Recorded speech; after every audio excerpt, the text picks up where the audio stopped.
States of America and to the republic for which it stands, one nation, under God, indivisible, with liberty and justice for all. Thank you. Tom, would you take roll, please? I sure will. Chairman Fox, Here. Vice Chairman Mitchell, Here. Secretary Murphy is present, Trustee McMullen. Here. Commissioner Grissom. Here. Commissioner Mayer. Here. Commissioner Ekman. Here. All right, thank you very much. Item 4, approval of our meeting agenda. So moved. Support? We have a motion from McMullen, second from Murphy. Any changes to the agenda? All those in favor say aye. Aye. Aye. Opposed, nay. Motion carries. Next up, item 5, approval of meeting minutes. So moved. Support? Motion from Grissom. We have a second from Mitchell. I'm sorry, I just lost it there for a second. Any changes to those minutes? All those in favor say aye. Aye. Opposed, nay. Motion carries. Next up is item 6. It is a call to the public if you have anything but item 7. Item 7 is why you are all here. So if you'd like to talk about anything but item 7, now would be the time. When we get into item 7, there will be an opportunity for you to then make your comments on that specific item. So anything other than item 7. I thought so.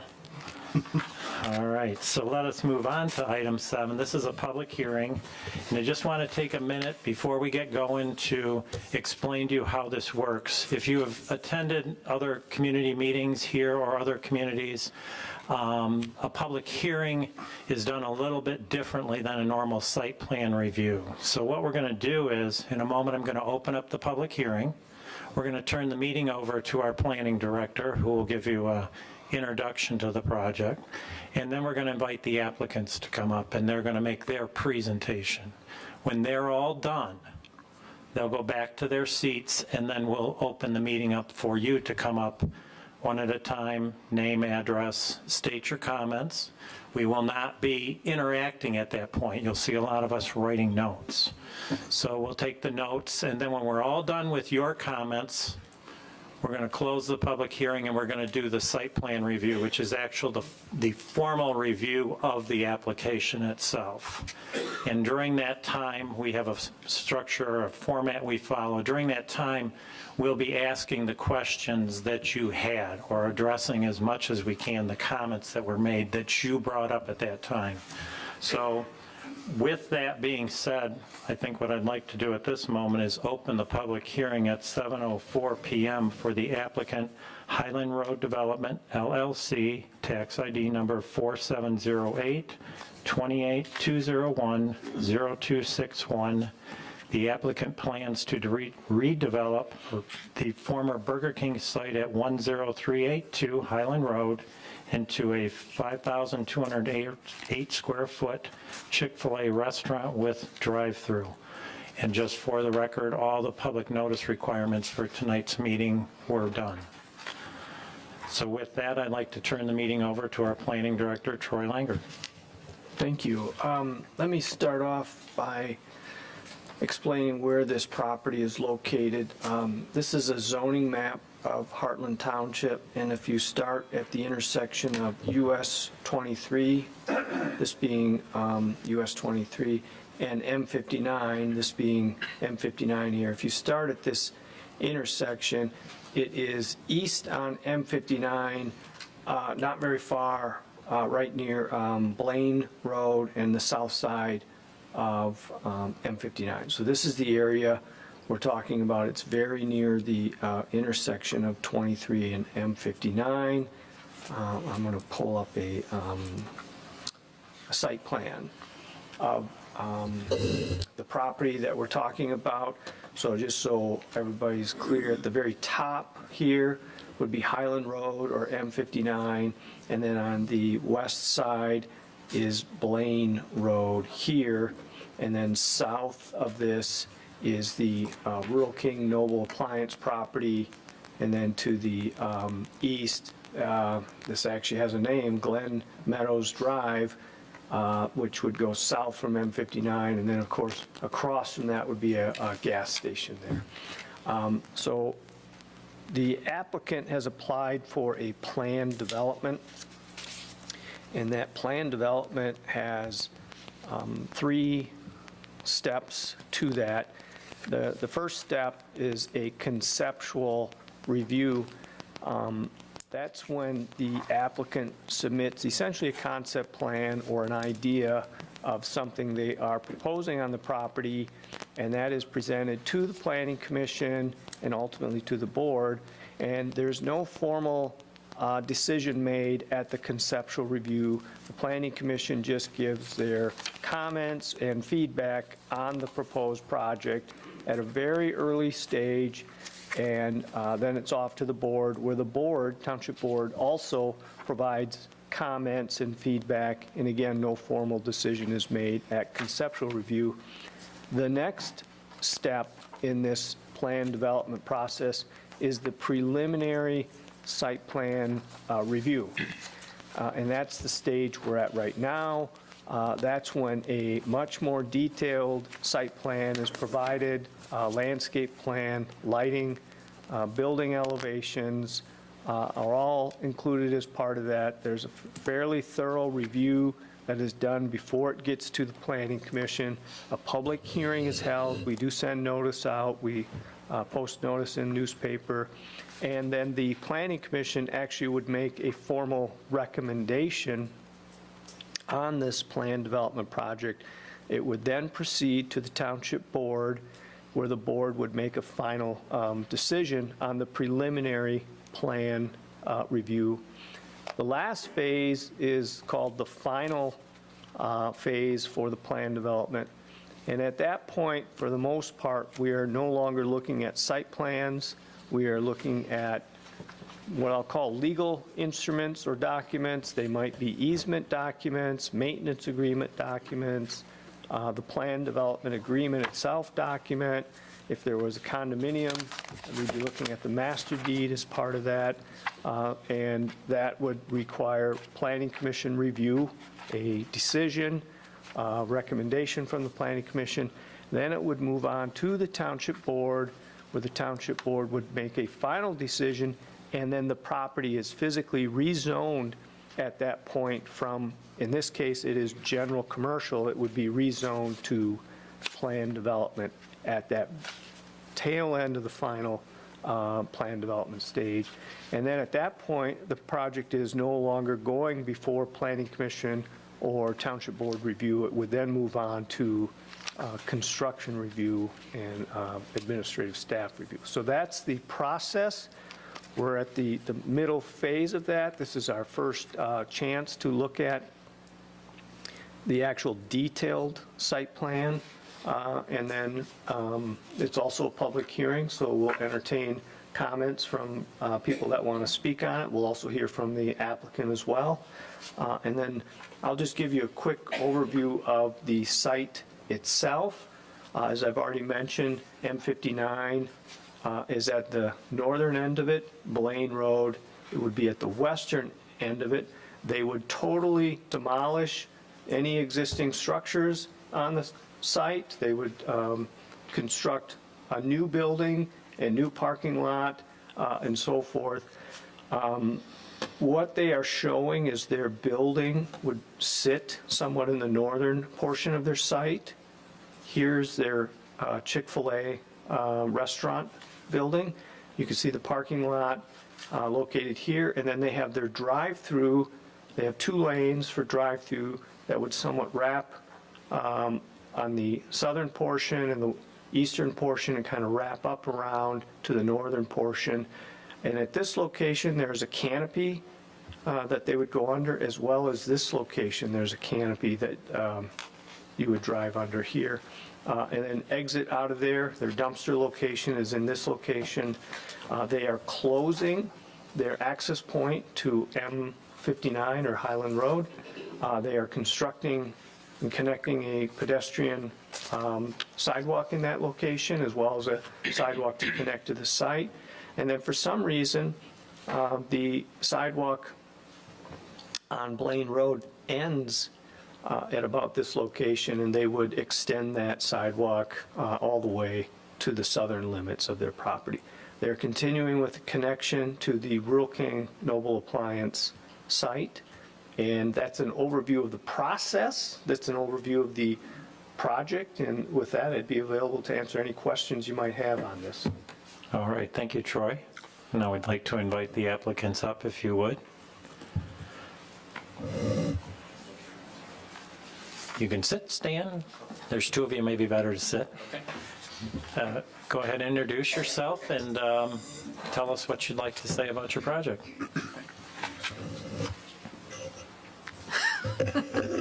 Leslie Accardo, PEA Group. I'm the civil engineer on the project. And then I'm Justin Lurk. I'm with Chick-fil-A Inc. I'm our. Is this any better? Is this any better? Does that sound any better?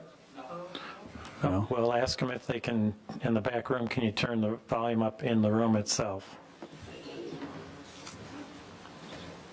Feels. I hate having my back turned to everybody, but. Will that work too? Testing. Is that better? Perfect. All right, Good. Okay. we got it. All right, right, I'll thank you. say that again. Justin Lurk, I'm with Chick-fil-A Inc., corporate, and our address is 5200 Buffington Road, Atlanta, Georgia. I'm our development manager for the state of Michigan. And we're just pleased to be here in front of you. Do they have the presentation to pull up? I don't know if you have that available, Troy, and yeah, perfect. Okay, great. So we'll just give a high-level overview of Chick-fil-A and then dig into some of the details as well. So if we just go to the next page there, Troy, just a little bit about Chick-fil-A. If not everyone is familiar, we are a family-owned company, have been since the inception back in 1946. We opened up our first mall location in 1967, and basically there was no food in the food courts prior, or there was no food in the malls prior to that. Our founder, Truett, his sister, had a store in the mall, and she's like, hey, you need to bring your sandwiches to the mall. I think we can keep people in the mall longer if we feed them. So that's kind of how Chick-fil-A started, was in the mall and kind of pioneered the food court. And then we started opening up freestanding restaurants in 1986. So just a quick background on that. Now, today, we have over 3,000 locations, a mix between the freestanding units, mall locations, airports, college campuses, et cetera. For the freestanding location that we're talking about today, that's a franchise opportunity. We're a little bit different than most other franchise locations. And what I mean by that is if you get selected to be franchise owner for Chick-fil-A, you're guaranteed one location, and that's your sole source of income. So you can't come in and buy the franchise rights to Detroit and say, I'm going to open up 25 restaurants and just sit back and watch the business grow. Our franchise model is owner-operator model, so in the store 6 days a week, building up the team members, meeting the community and being part of the community in which they live and work as well. So just wanted to give a few highlights there. On to the next slide, if you will, Troy, just a few of the public benefits. Each freestanding unit that we open up creates anywhere from 80 to 120 jobs. That's a mix between full-time employees and part-time employees. We've got leadership and scholarship opportunities for a lot of our team members. We're big on building the person that's doing the work and in the restaurant every day. So big on giving back. Every restaurant that we open up, we donate $25,000 to a local food bank. So that's been something that's just near and dear to our heart. Working on homelessness, hunger, and education is kind of our three big pillars at Chick-fil-A Inc. Obviously, other benefits is just tax revenue for new assessed value, redeveloped site, economic growth. Landscaping is something we've talked about a lot. The area that we are looking at, our property doesn't encompass all of the landscaping that's there. So we're working with Rural King that owns a lot of the property outside of what our site would be, so they are amenable to us cleaning up some of the landscaping efforts there. So we're happy to do that as well, and think that would be a good public benefit. The last two bullet points just talk about some of the ways we give back as well, just participating in the shared table program, so the local owner-operators can donate food. That keeps food out of the waste facilities, and then two, helps obviously people in tackling that hunger pillar that we had talked about earlier. And then the back of the house, working on a composting program with My Green Michigan as well. So again, just trying to be cognizant of food waste there. So wanted to hit on some of those public benefits. As Troy mentioned, this is just a 30,000 foot view, just the aerial. So you see in yellow the site, the quote unquote Chick-fil-A site that I was talking about. The southeast corner of that, you can see some of that heavy landscaping, kind of overgrown brush that that I just alluded to, kind of cleaning up that whole area and just making it look congruent, even though it's not all our property. So I thought Troy did a good job as well, just highlighting one of the other benefits, just closing down an access point on M59, that the property benefits from today. Less access points on M59 hopefully creates better free-flowing traffic on M59 and just less congestion, less stops, et cetera. So just wanted to go through the aerial. I'm sure everybody's familiar with the property, but just some of the existing photos of its existing condition today. And then the next slide just shows some of the proposed elevations. So four-sided brick building, just like what you're used to seeing in the Metro Detroit area, Lansing, and Western Michigan as well. And then we're proposing 3 signs. The one elevation that we're not proposing a sign would be on, I guess, facing almost the south elevation, but the back of the house, so kind of facing more of Rural King, that elevation. Obviously, we're not proposing a sign on that one, but just the front 3 elevations that have visibility to Blaine Road, M59, Glen Meadows, et cetera. So just wanted to go through those elevations. As Troy mentioned, 2 freestanding canopies. It looks like that one's attached to our building, but it's right adjacent to the building, but it is a freestanding open air structure. We started doing those canopies as feedback from our customers. Actually, if you've gone to one of our Chick-fil-A locations, most of the time during peak hours, the operators are choosing to send our team members out and taking the order face to face. So you've got that face-to-face interaction, human interaction, versus just putting orders in through the menu boards, et cetera. So that does a few things. It gives our kitchen more time to prepare the food so it's ready for you when you drive around to the pickup window. And it allows us to bring that Southern hospitality that we're known for, and just care and a warm smile to people each and every day. So the canopies were born from people saying, I can't believe you got your team members out there. You need to protect them in inclement weather. So we started building these canopies right around the COVID timeframe, and it's been a blessing for many. One, it does protect our team members, but it also protects our customers as well. We've gotten a lot of feedback about, man, it's so nice to go in and roll down your window and order something and talk to somebody and not get drenched with rain whenever it's raining or snowing, sleeting. We get none of that here, right? So it's been a good benefit for both our team members and the community, for a canopy over the order points and then a canopy over the pickup door. And I highlight door because most quick service restaurants have a window that you drive up to. Ours is just like a retail storefront door. It opens from the center, and our team members walk out and bring the food to you in lane 1 or in lane 2 as well. So that's the purpose of the canopies. The next slide, again, is just kind of a overall landscaping plan. Again, highlighting that southeast corner, cleaning up some of that overgrowth, brushy trees, et cetera.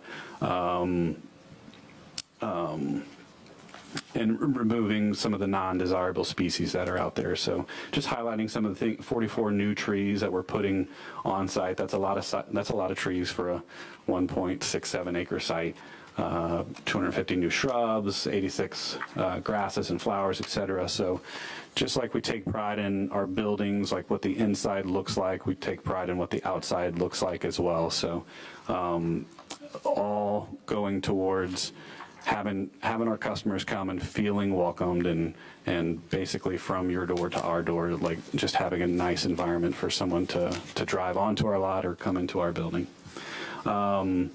The drive-through flex lanes, so that was another thing, and that's what we see in all of Michigan is 2 lanes all the way around the building. It filters down to 1 after you've ordered and you've picked up your food and you're exiting around the building. But what we found is having that redundancy or 2 lanes all the way around. Our local owner operators use the second lane or the outside lane in 1 of 3 ways. Almost all the time they're using that second lane as an ordering station. So you do have 2 lanes up to the ordering point. Some operators will filter the cars down to 1 lane after that and use that outside lane as a bypass lane then. So if you're car number 1 at the pickup door and you've got a $50, $60 order, and then Leslie's car 2 with a number 1 with a Coke, we're going to deliver Leslie her food. She can pull around you at the window and exit freely. So big on getting customers on our site, but just as big as getting customers off of our site in a safe fashion as well. So that's one way they use the lane. Another way they use the lane is during peak hours. If there's a lot, we can't control demand. All we can control is how we design the sites and trying to get more sites into the Michigan area as possible. But we see some operators using that second lane as you order your food in lane 2, and then you stay in lane 2 and you pick up your food in lane 2 as well. So our team members will cross over lane 1 at the pickup door and deliver food to you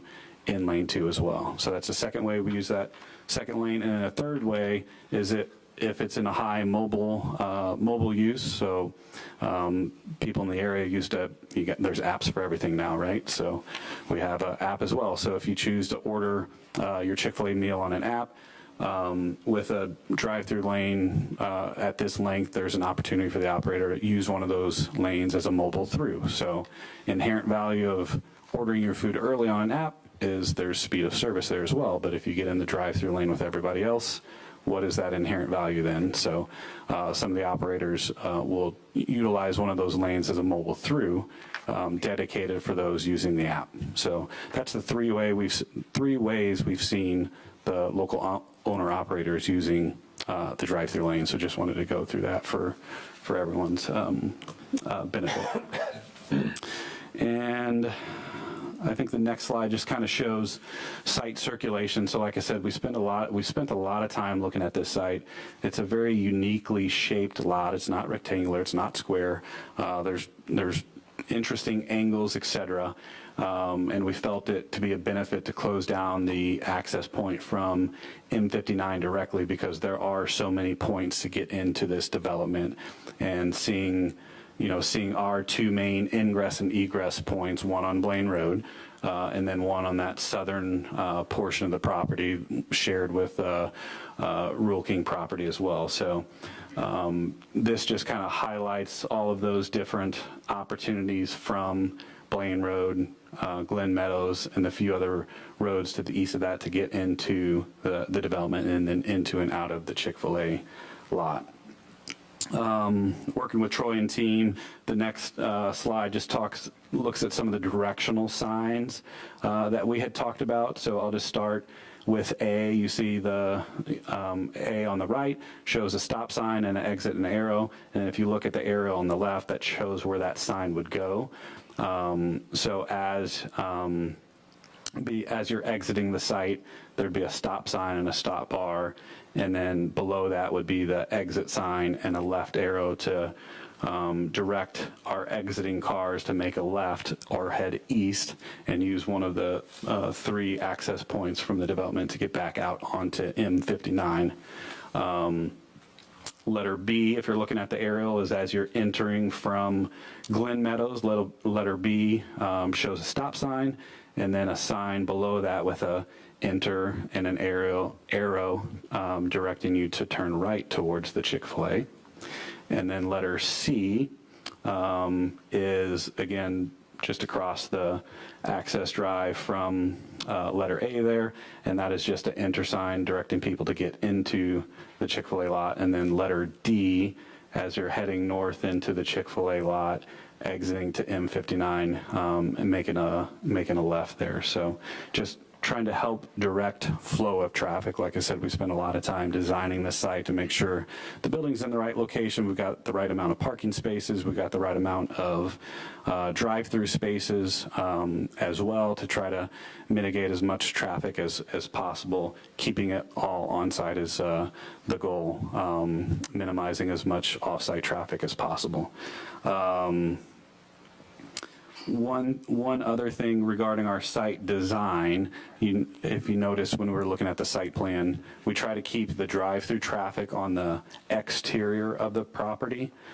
So in the past, and most other QSRs will put the building right in the center of the property, and then the drive-through wraps around the building, and all the parking is on the outside. And we've got many of those in our portfolio from the from years past. But what that does is, if you're a dine-in customer, you have to cross the drive-through every time you want to go into the building, and every time you want to leave the building to get back to your car, you have to cross the drive-through as well. So we started doing this, what we call the isolated layout, and keeping the drive-through on the outside of the property and keeping all the interior, or the parking on the interior. So we're trying to separate the traffic of drive-through and our dine-in guests as well. So certainly known for our drive-through. On average, we're seeing about 50 to 55% of people going through the drive-through, and then the others dine-in or mobile ordering, third-party ordering, Grubhub, Uber Eats, et cetera. So trying to keep that traffic separated on site. So that's the main items that we wanted to go over, and we're certainly here to answer any questions. I know there's a big turnout here, so I want to leave time for everybody to ask their questions. Sure. Leslie, did you have anything to add, or? Nope. You're good? So we're going to have you return to your seat, and we're now going to move to the public part, where they're allowed to participate. So maybe the good mic, let's move it to the stand. It's a lot easier for them to just walk up, and then we'll be good there. So what we're going to do, this is orderly. We'll have enough time. Hopefully everybody can get their comments in. If we get a lot of repetitive comments, maybe hold back on some of those. But let's open this up. Just give us your name, your address, and what you'd like to say. As I said, we'll be mentioning, or we'll be writing some notes down, and we're going to actually do the site plan review after we complete the public portion. So come on up. Thank you. Jason Fowler, 10558 Blaine Road, just right down the street. First, I want to say I love Chick-fil-A. I have nothing bad to say about your company. I don't care that we're the chicken capital of the world. That doesn't bother me. I'm more concerned about the traffic. I'm going to start by saying Santa Barbara, Sugar House, Utah, South Abilene, Texas, Dallas, Texas, Los Angeles, Bellevue, Charlotte, Novi, and Jackson. Over 20 states have gone on the record complaining about the traffic issues done by Chick-fil-A. It's creating police intervention, business complaints, and significant traffic problems, to the point where they're actually moving Chick-fil-A locations to accommodate for the increased traffic. I guarantee all of them have a traffic study done that the board got that said, don't worry about it, it's not a problem. Guarantee every single one of them has it done. My concern is the traffic. We have no repercussions after you make this decision by routing everybody to Blaine Road. The 59 entrance exit was closed because the fear of blocking 59. You're now sending it down a smaller road, Blaine Road. So you're going from a 3-lane highway down to a 1-lane road. 130 cars per hour is over 2 cars per minute, and a left-hand turn lane down Blaine Road that will fit 3 to 4. Once you have 5 or 6 cars, you're now blocking Blaine Road. High times are in the morning and in the evening. We have about 13 buses that use Blaine Road off of 59. That is going to create major issues for our school routes. You have to keep the cars off of Blaine Road. On 59, you have 160 feet of left-hand turn lane. Once that left-hand turn lane gets backed up, you're now going to be blocking 59 going westbound. I was just there today at 5:04. I was stopped at the Brighton light, and I could not get to 23 going westbound because traffic was so backed up. You're going to eliminate another lane because everybody's going to be trying to turn left onto Blaine Road, and it's going to be blocking the far left lane of 59, creating more issues.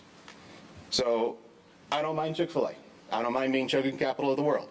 I'm asking we close that Blaine Road entrance and make everybody use the internal drives of Rural King or Noble Appliance, whatever you want to call it.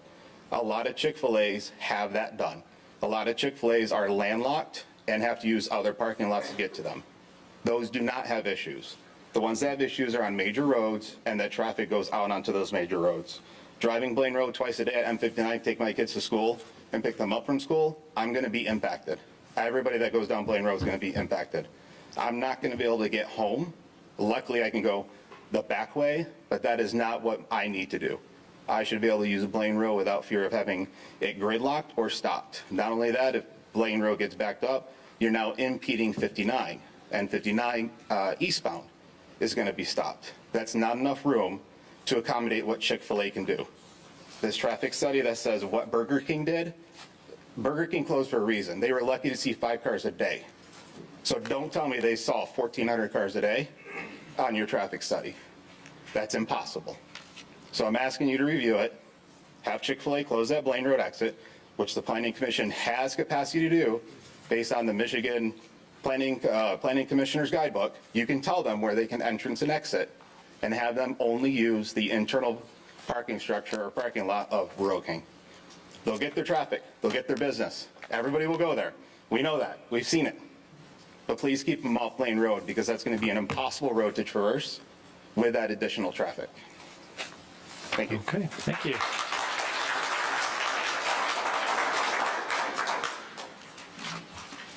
Ryan Madden, 1043 Long Lake Drive. According to the report that was emailed out earlier and what the gentleman just said, there's about 1,400 cars per day that will need to come in and out of the Chick-fil-A parking lot. Burger King has been closed for 5 years, so that number now is effectively 0 and has been 0 for the past 5 years. So again, to say that no traffic study needs to be done, that seems very ridiculous to me. The only other data that we have, because they refuse to do a traffic study, is anecdotal data. And the anecdotal evidence is overwhelming, as we've all heard at these meetings. How many people have to tell you over and over again that the intersection at Blaine Road and M59 does not function well, and it is certainly not capable of handling the kind of increased traffic that we would see from this Chick-fil-A location. So I would like to see the Blaine Road entrance closed. I don't think it's advisable for traffic to be entering or exiting that. If we allow that entrance to remain open, we're going to create an even more dangerous traffic situation that's going to back up onto M59. It's going to affect thousands of people per day who are driving up and down M59, and of course those of us on Blaine Road as well.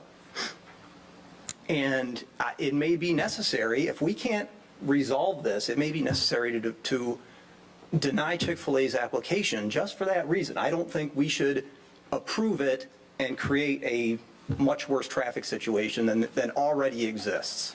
Thank you.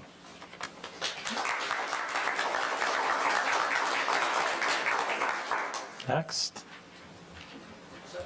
It's sort of on the same line. I'm Okay. Steve Ford, 12. Well, step up to them. They want to hear you at home, too. Okay, I'm Steve Ford, 1225 Long Lake Court. I think as the gentlemen have both stated, the concern is traffic. And today, if you are running during peak hours, trying to make a right turn onto 59 off of Blaine Road, you can get 5 cars, 6 cars through that light. That's a 4-minute light typically. So that's how many cars clear that intersection. It's same in the other direction coming off 59 onto Blaine. So the traffic concern is real. It's real today. There are times that you have to go through 2 light cycles to get onto Blaine Road as the traffic exists today. That's a reality. Okay, thank you.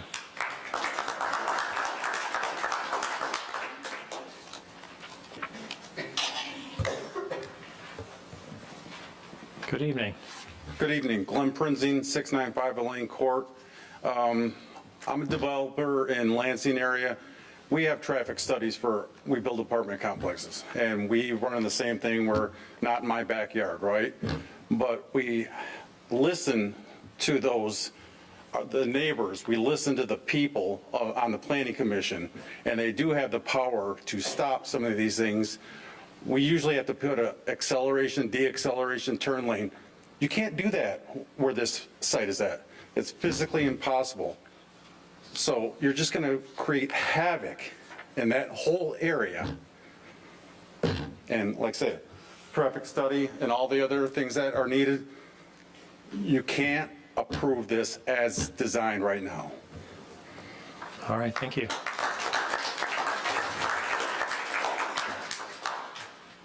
Anyone else?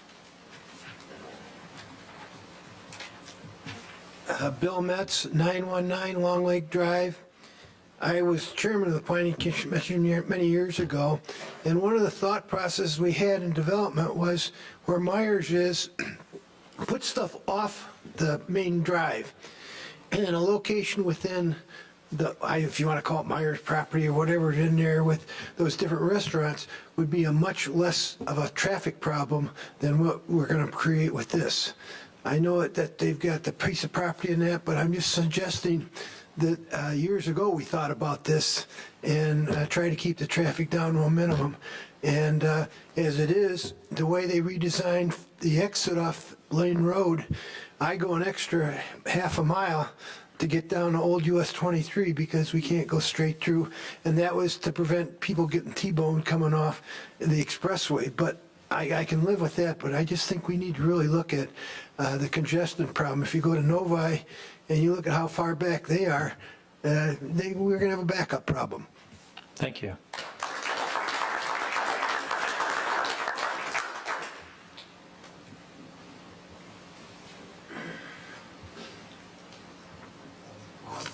Good evening, I'm Lorna Curry, I'm at Blaine Road as well.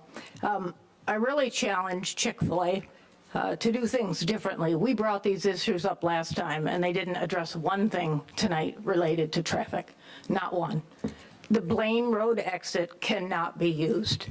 As the gentleman just said, that traffic area over by Meyer was designed to handle traffic like this. They haven't even answered the question as to why they have not looked at that site over there. Their corporate motto is do unto others as you would have done to you.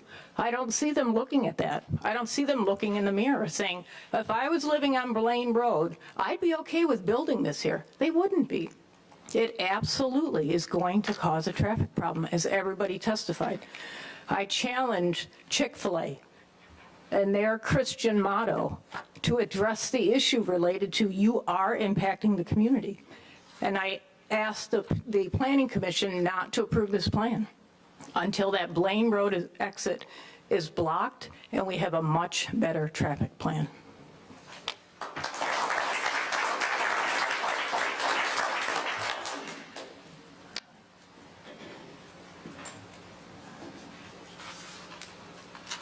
Good evening. Hello, Laura Skipworth, 1463 Long Lake Drive. In preparing to come, I online found how the Heartland Township Manager had noted that increased traffic is a common complaint in that area on 59. And I was hoping to hear about a study and the results of the study, but if the people before me are correct, we're not even planning to do one. So now I'm in shock knowing it's documented that traffic's an issue already, why we wouldn't research, study, so we go in this informed and make good decisions. I support all the comments made before by my local neighbors. I am curious, was Rural King, that part on the graph, the AC stop signs, where it feeds into the unused empty parking lot space, was it considered? Is there a valid reason why that isn't still being considered? I too would vote to close the Blaine Road entrance exit and feed the traffic into the massive unused parking space that sits there today. I am a fan of Chick-fil-A, so this isn't about the product. It's about managing the traffic. I mean, drive-throughs don't really support local business. It's typically somebody getting food to go someplace else. So can we think about the local community in respect to the traffic and manage it more efficiently? Okay, thank you.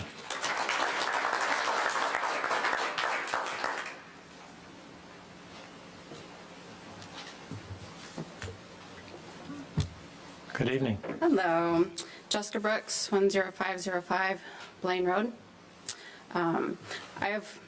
Was at the first meeting. As I said before, I've lived in this area my whole entire life. However, we have lots of friends that we've met over the years that have come to this community from Livonia, Canton, Farmington, specifically to get away from the traffic. Ford Road, it's a nightmare. Right now, M59 is starting to resemble Ford Road. My concern with this design and the traffic flow is that we're going to continue to create some major traffic issues that already exist now, and we're only going to compound on it.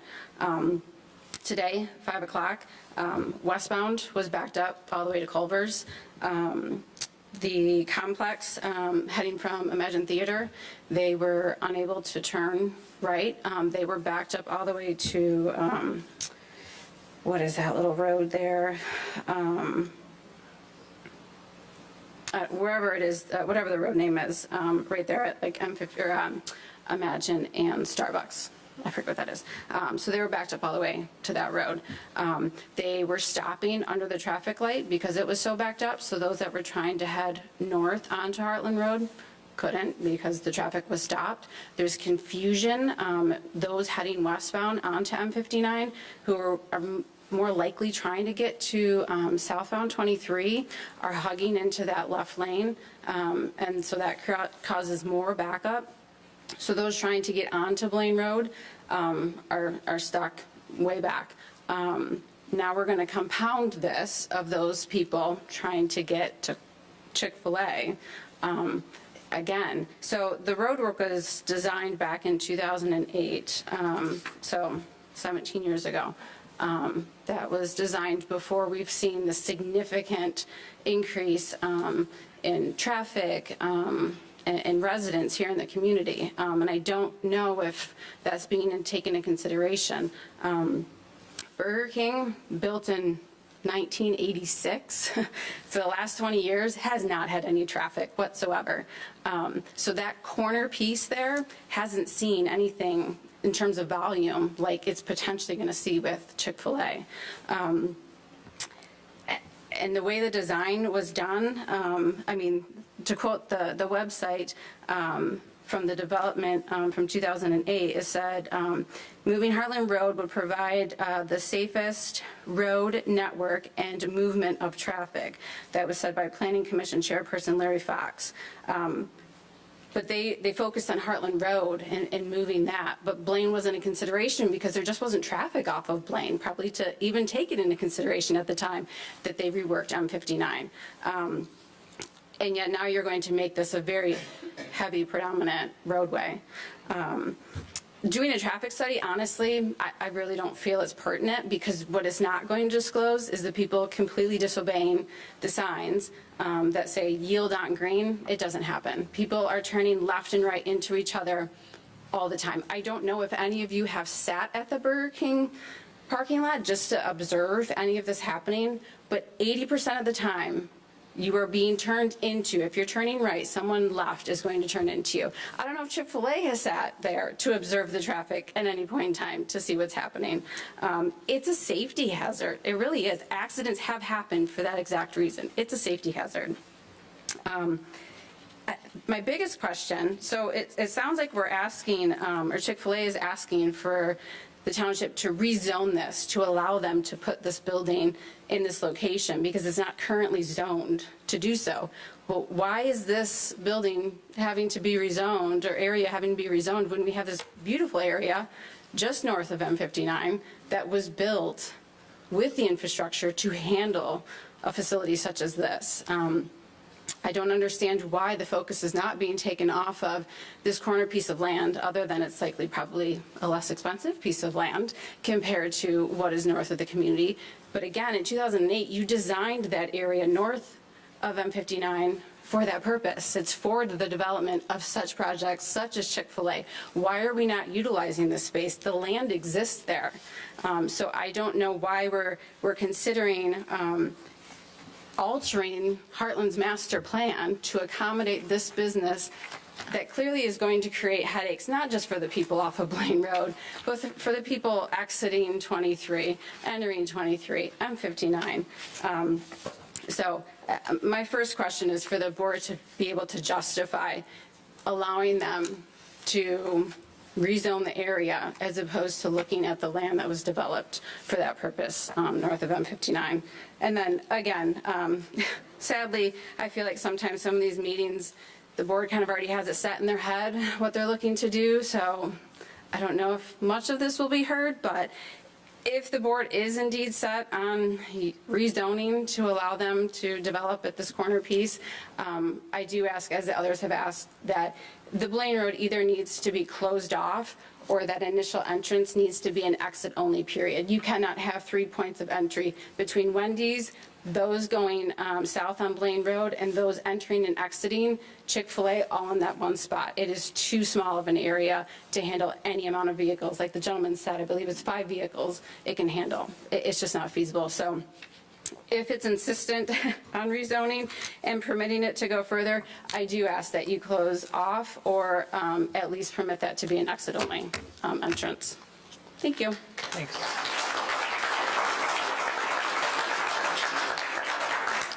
Anyone else? Hi, Lori Shefkowski, 1181 Long Lake Drive. My comments are going to echo many of what have already been said. I think the one thing to say is that we did ask you to address lots of things last time regarding traffic, and you addressed none of them. We are a transient community. We're not a destination. People stop here on Friday night when they're going up north to get dinner. And what do they have with them when they're on their way up north? A trailer. Your parking lot does not account for that. Where are they going to park? You have that many cars going down Blaine Road with a trailer on it, you'll get 2 turning into Chick-fil-A before you're backing up onto M59. Livingston County, what I read was wanted that M59 exit closed because they don't want it to back up on M59. So now you've just stuck all the people that live in the community behind where this is going to go with the major traffic problem on Blaine. It's not fair to us. We didn't buy our houses out here to have Chick-fil-A, and I love Chick-fil-A, and I told you that before. I love Chick-fil-A. I love your company philosophy, but you need to listen to the residents. This isn't what we signed up for when we moved here. So please listen to us. If you can't address the traffic concerns, then turn it down.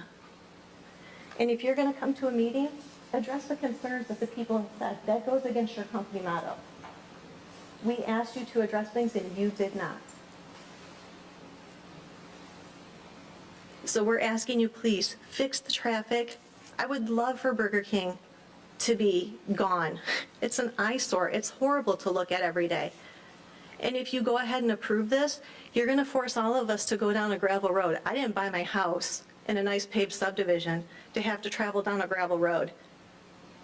So then maybe make Chick-fil-A pave the gravel roads back there. I mean, something. If you're going to approve this, then make them pay for something.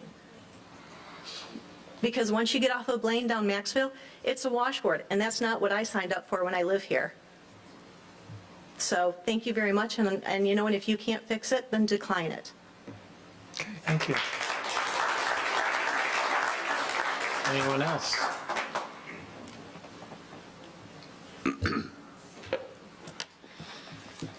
Good evening, sir. Bill Vickery, 610 Elaine Court. I just had one thing to say. After listening to everybody, I definitely agree with the everything that's been said. But I know that there's a road to the east, and it's not being utilized. I don't understand why that would not solve all the problems. And it's pretty simple. You close off the Blaine Road one, and you use that road to the east. Then that's what I'm going to tell you. All right, thank you.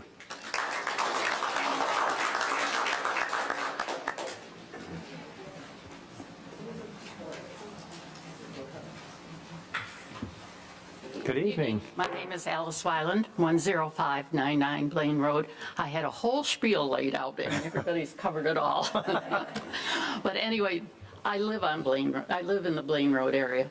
And unless you live there and you know what that intersection is like, you really don't know how congested it can be. And you get people that are heading, you take 59 and you take Blaine north and south. So you're heading west and you're turning onto Blaine Road. The traffic lights aren't coordinated. You are in line, you're going to have people lined up. I see this being a real safety issue, a really concern, and nobody has really addressed Wendy's. I can't tell you how many times. They don't stop at Wendy's. There's no stop sign. They just keep right on going out on Blaine Road. It's unbelievable. I really implore you to consider closing the Blaine Road exit. It's just a prudent thing to do. That's such a convoluted area anyway. It truly is. It truly is. And I liked the idea of using the other road down there and coming off of 59, but that is just too congested there. And how many school buses? 14? 14 a day? That's a lot. We have to think of safety, and I know you can do it. Thank you.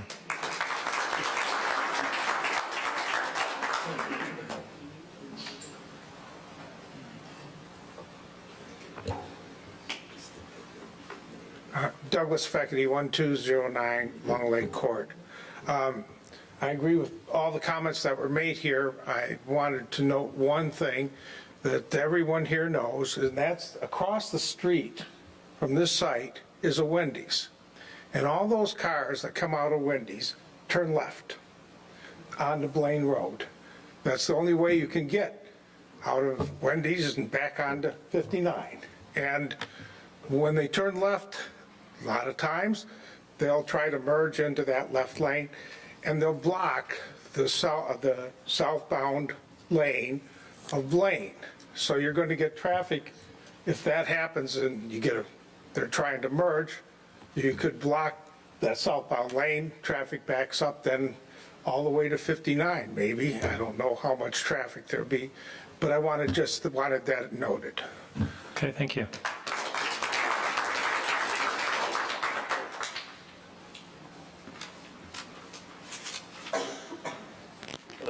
Hello. Dave Brooks, 10505 Blaine Road.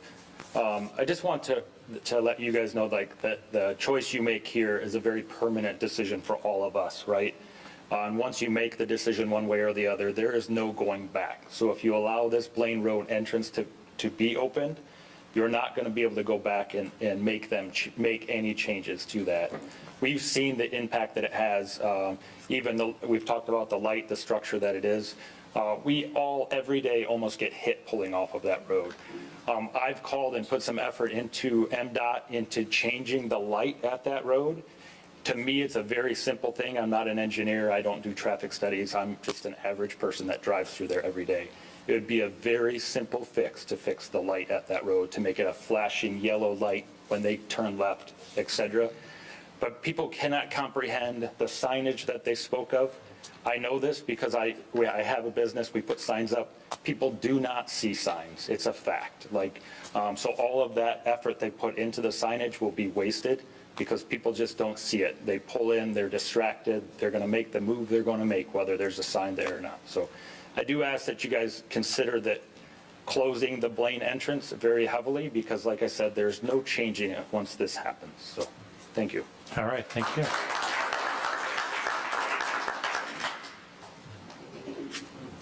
I just wanted to add one comment that I forgot to mention earlier. The entrance to from Blaine Road provides the most direct and quickest access to the parking lot. Therefore, it's going to be the most heavily used. That's why it needs to be closed. The other people have mentioned the Glen Meadows Drive should be the primary entrance and exit to get into Chick-fil-A.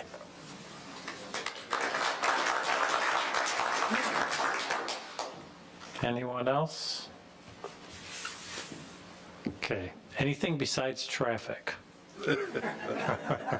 Okay. All right. So I think we're going to close the public hearing at 7:55 p.m. We're going to have the applicants come on back up to the table if you would. What we're going to do at this point is we're going to go through the staff review letter that was prepared. If you looked online and at the packet for this evening's meeting, you saw that there. This is not a conversational thing with the audience. So this is the applicant, the planning commission, and the planning director. So you'll hear us going through a lot of different things. This is a format, a structure that's followed for every PD. So sometimes when you get into these, you'll see us repeat a specific topic. Something will come up twice, but different areas of the zoning ordinance require certain things be addressed. So when we're talking about a specific area of the ordinance, and it might be talking about a dumpster enclosure, later in the meeting in another section of the ordinance, a dumpster enclosure will come up. No, we did not forget, we already talked about it, but we have a checklist that we must follow. So some repetitiveness, and as the meeting goes, some of that will get much quicker because we'll say we already talked about that. So we're going to begin with the staff review letter that is dated April 3rd, and I am on page 6. And there are several sections we're going to talk about within the ordinance. And the first is, there's some eligibility criteria that are looked at for a PD. There are 5 topics that we talk about here. And the first one up is the recognizable benefits. So they have provided that piece of information to the Planning Commission. They did highlight them in the beginning of their presentation there. Are there any questions or comments on the recognizable benefits that they've presented? This will be on the top of page 6. Any questions on them? Okay. Minimum size for a PD. Troy, do you want to take this one? Yeah. So the requirements to develop as a planned development indicate that you need 20 acres in size. This parcel is 1.66, 1.67 acres in area, so it does not comply with the requirements. So that is a waiver that they are seeking as part of this. And then just to note that we have done several planned developments in the township that did not comply with the size requirements. So if the Planning Commission feels that the project is right for this location, that's certainly something within their purview to grant a waiver on that. Some of the projects we've done is the Village Manor retirement is a planned development that did not comply with the requirements. The Courtyards development, which is a residential development, did not comply with the requirements. The Pearl Senior Living Facility does not comply with the size requirements. And then Walgreens and Chase Bank, that was done as a planned development. Those two properties are some examples. And then we did, although it's not developed, it's not built yet, a climate-controlled storage facility between Best Western and the Arby's was done as a planned development, and it also did not comply with the size requirements. So, any questions on that? It's very common to do PDs in most communities. There's a lot of flexibility given to them. So we use them all the time. Almost everything in this township is developed on a PD versus straight zoning. Number 3, use of public services. There shall not result in any unreasonable increase in the use of public services, facilities, or utilities. Any questions on that? Yep. Compatibility with the comprehensive plan shall not have any adverse impact on the comprehensive plan. The proposed project does and is consistent with the comprehensive plan. The commercial designation of GC is what it is, and the comprehensive plan calls for the same designation. So is there any discussion on that? Okay, and unified control. They must control the property at the point that they proceed with the project, and they would obviously have that particular piece of property at that point. A second section that we look at in the ordinance is called the Plan Development Design Standards, and there are 10 criteria that we look at for that. The first one that we look at is what they're proposing permitted. And a fast food restaurant with a drive-through is consistent with the comprehensive plan, so there really is no discussion on that. You want to add something? One of the ladies made a really good comment about why is the township considering to rezone this property to planned development? Why is that warranted, or why are you considering it? And I probably didn't do a good enough job of explaining so it's probably my mistake for not explaining that. The property is currently zoned general commercial, and this would be allowed in the current zoning. The plan development process allows for greater flexibility than traditional zoning. Some of the comments that were raised are comments that we can try to address in the plan development process. Those tools would not be available under traditional zoning. So the plan development creates a give and take approach to development versus straight zoning. It's more strict. If they comply, then the townships just don't have any choice but to approve. So in this case, there's some flexibility. So yes, it's being rezoned, but the current zoning would allow this anyhow. So the PD zoning is really limiting the number of uses. The general commercial allows a lot of commercial, including this. This PD would only allow this. So I don't know if that answers that question, but I just thought maybe this was a time to at least address. Sure. The other thing in the comment that I had made, how popular the use of the PD is, that and how much it's been used here and in every community. This isn't a Heartland thing. We all do it. They all do it.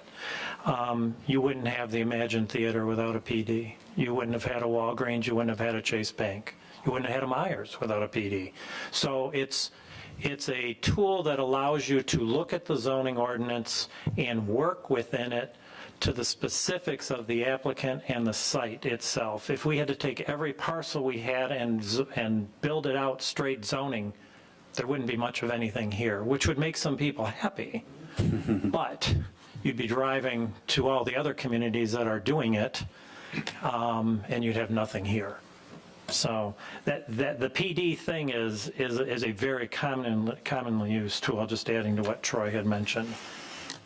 But back on the plan development design standards, second item is residential density. This is not a residential development, so we don't discuss that in any way, shape, or form. The third is design details. A lot of times when the PD is developed, it's for larger projects, and so not everything is done, so that there are phases to them, those types of things. As you use a PD in a phase development, we might not know what all those buildings are going to look like, so the developer will put together a pattern book that will explain, I'm going to put a building over here. I can't tell you what it looks like yet because I don't know the name on the building. We put design standards in, and that's a pattern book. In the case of a PD of this size, where you're talking one building, it's going up at one time, there would be no pattern book. You would just have the site plan and all of the details that we're going to review here this evening. So no pattern book would be required at this point in time. Minimum yard requirements, Troy, I think number 4 would be a good one for you to take. Okay. So this is essentially the typical setbacks from the property lines and such as Blaine Road and M59, and it's just identifying what those setbacks are. For example, along the perimeter adjacent to the public road here, it's 75 feet. This building is closer than that in this location. It's also where it's adjacent to Blaine Road. In this location, it's a little bit closer here, and then it does comply certainly to the south as well as to this side here. But the project does not comply where it's adjacent to M59 here, and this corner here where Blaine Road is. And when you say that, you're saying the closest point? The closest point, yes. The corner of the building, not the whole building? Right. Okay. Are there any questions on that or comments? No. Okay. Let's move on over to page 8. Other structures and setbacks. Well, actually, it's the same topic. Troy, why don't you take this one? So the dumpster enclosure, which would be right here, is required to maintain a setback from Blaine Road of 25 feet. In this location, it would be at its very closest point. It's about 10 feet from the Blaine Road right-of-way. No, that's setback not from the road. That's setback from the right-of-way. Yeah, so you can see it's kind of a light shading. This would be the curb of Blaine Road where the arrow is going, and I'm probably not doing a good job of being straight, but that would be the edge of the road. What you don't see is this line. If you were standing, you would not, if you're standing on the site, you would not see this line. This is the right-of-way line of Blaine Road. It also happens to be their property line. And then this line, for example, if you were standing there, you would not see this line. This is the MDOT M59 and/or Blaine Road right-of-way here. So you might think all of this lawn area is part of their site, but it's actually within the road right-of-way in this area. In the sidewalk, for example, is in the right-of-way as well, if that helps explain. Yep, and for the public's benefit, the same thing occurs at Old 23 and M59. You'll notice that all those buildings are back and there's a lot of green on the corner. That's really the roads, the MDOT and the county's property, or within the right-of-way, I should say. Any questions on the dumpster? No. Okay. Drive-through canopies, Troy, maybe you could touch on this one also. Yeah, so there are two canopies. There's the one that it technically doesn't attach to the building, but it'd be very close to the building. It's on this north side. So this canopy does not comply with the setback. And then you have this canopy over here, which would be located within the side yard setback over from this property line. Okay. Questions on those? All right, so then we are going to move on over to page 9. Building height, maximum permitted is 35 feet. They are at 20 feet 10 inches, which is probably pretty typical for a restaurant out on M59. And the canopies are at, it should say 9 feet 6 inches there, not 9 feet. Yeah, that's a typo. It says 9 feet 0 inches, but that was just a typo. On page 5, it references 9 feet 6, and if you look at the plans, it would identify. That's to the underside of the canopy. Okay, any questions on that? Okay. Parking and loading, Troy, why don't you help us there? So one of the requirements in a zoning ordinance is to determine how many off-street parking spaces are required. And so these are the off-street parking spaces. Our standards, and in this case, we're just actually applying the normal fast food restaurant parking standards, and they need to have 22 spaces per 1,000 square feet of usable floor area. That's not gross floor area, so that would be the areas where generally the public can go, and we would not count the kitchen area or employee areas or stuff like that.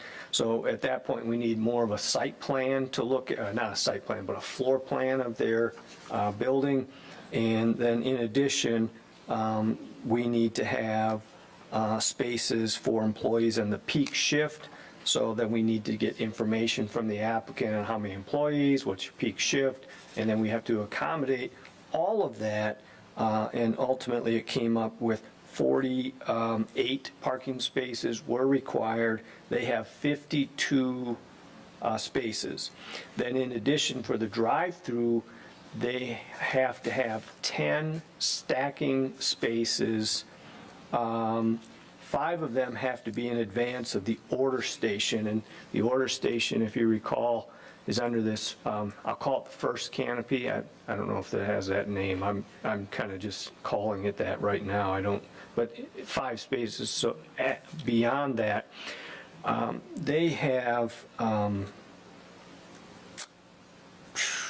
lost the number of how many stacking spaces they have, but they're well over the required 10. I mean, they have, there's 2 lanes that they're even showing it coming all the way out into here. So I don't recall the number off the top of my head, but they exceed the number of stacking spaces. And part of that is the design, and why things are shoved so close to property lines is to ensure that that stacking stays on this site and doesn't spill over onto the site as best as we can. And then the other component of the parking is our ordinance, traditional ordinance, requires each parking space to be 10 feet in width by 20 feet in length. They are proposing 9 feet wide by 20 feet parking spaces. So the size of the spaces does not comply.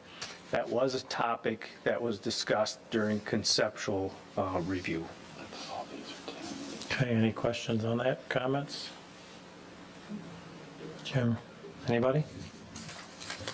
Okay, landscaping, there's a detailed landscaping discussion coming in the very near future, so we're gonna fly past number 7 here and move on over to open space. Troy, could you help us with that? Yeah, this actual plan, as luck would have it, this is the open space plan. So the areas shaded in this darker gray are areas that the applicant is showing as open space. Our ordinance is the traditional general commercial zoning, requires a maximum lot coverage of 75% on the site, and that would mean 25% open space. They're at 73.4% coverage, so they are under the 75 requirement, so they have 26.6% of the site as open space on the site. Any questions on that? And this is the plan, how they got to that number. Okay. Just a quick step backwards on the stacking, 13 required. Civil drawing C201 details 44. 44? Yeah. Okay. It's on page 7, Troy, about 3/4 way down. You know, I knew it was there, and I couldn't find it. I'm like, it's in here. I was Where under is fire, I couldn't find it quickly. All right, but I so appreciate 13 that. versus 13 required, 44 provided. Yes, sir. Okay, thank you. And Troy, I don't know if I can speak up on this, but we do have 10-foot wide parking spaces along the front and the side. Oh, yes. But the bank of parks in the middle are the 9, so we've got a mix. Yeah. Okay. Okay, I am over on page 10 now, item 9, natural features. There isn't a lot of discussion on this because this is a redevelopment of an existing site, so they're basically going to clean it out and put something brand new on it. If this were a virgin piece of soil, there might be some natural feature discussion. Sidewalks and pedestrian access. Troy? So I kind of touched on this one already. There is a sidewalk on the north side of M59 currently, and you can see it in the lighter shading here. And then in this area is where the M59 access point is, so they're taking that out. So they would construct a new sidewalk through here to connect to the existing, which would then bring it to the limits of the property. They're also having a sidewalk come into the site from that location. And then going south on Blaine Road, there's an existing sidewalk. And for some reason, it just ends in this location, and the applicant is proposing to continue that all the way.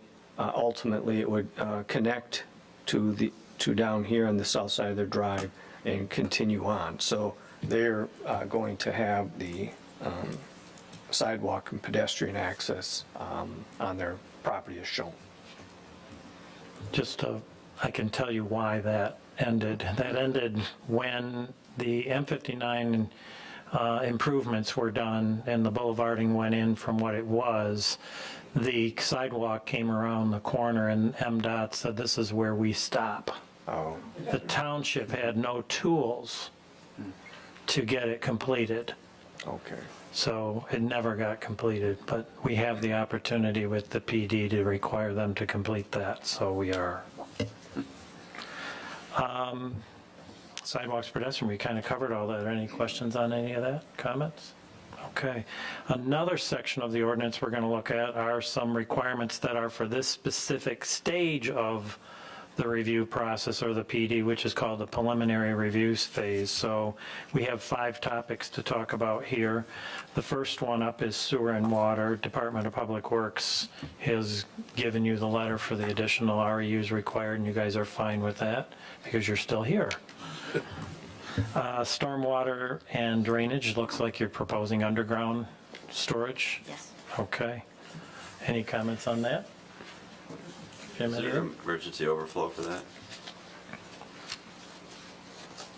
I don't know how to answer that. It's okay. It's all right.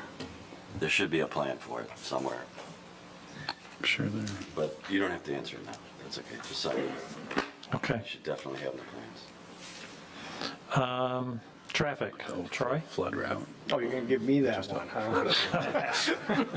You're the one getting paid to be here tonight. What you have handed out, this was not included originally in the packet. The applicant provided a technical memo from Fishbeck. It used to be called Fishbeck Thompson, but I guess it's just Fishbeck now.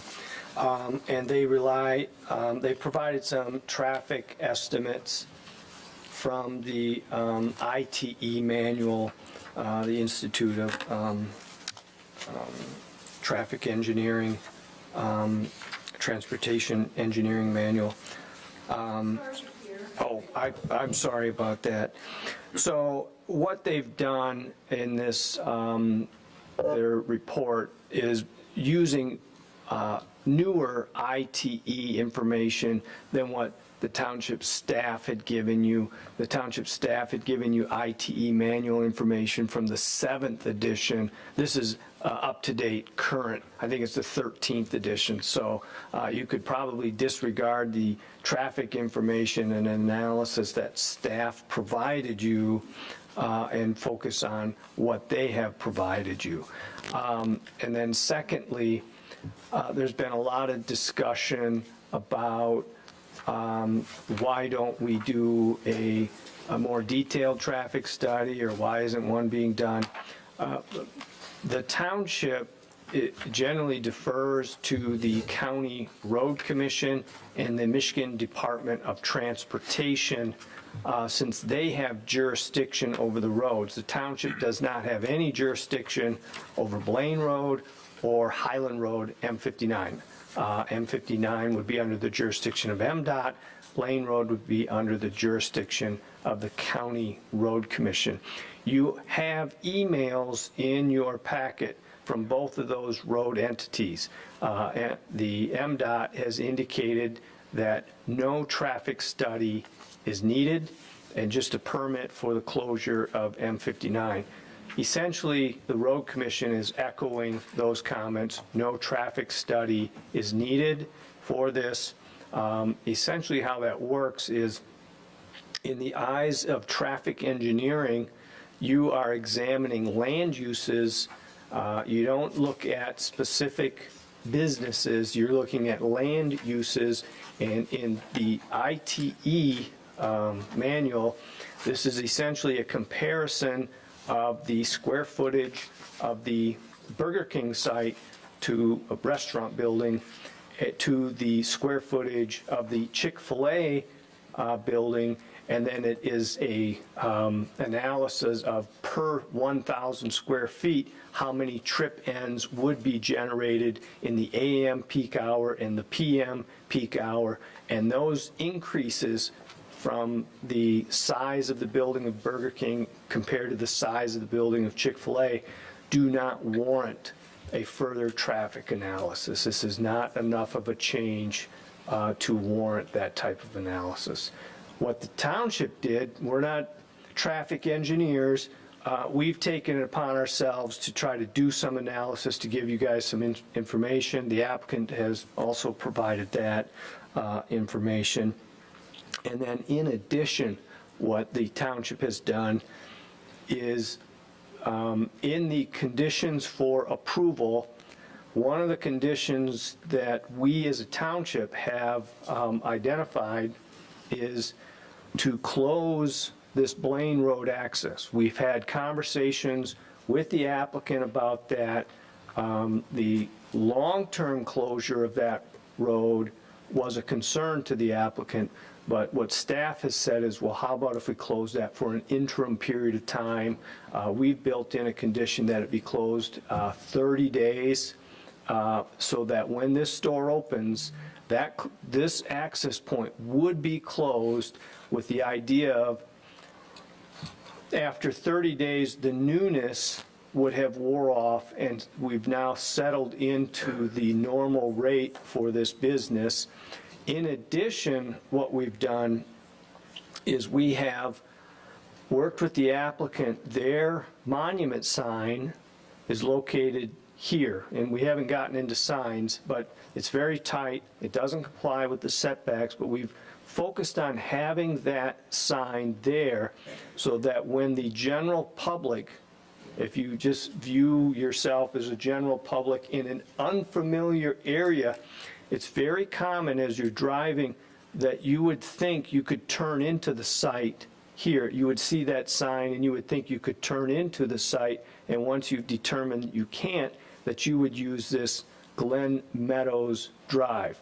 So the goal of locating this sign closer in this direction, the other problem is we've got a sign right here for another development, so we had to be a little aware that we're not so close that they're blocking each other, but that the sign is as far away from the Blaine Road intersection to allow traffic to think they should drive past Blaine Road, come in on Glen Meadows, and then come and wrap around the site.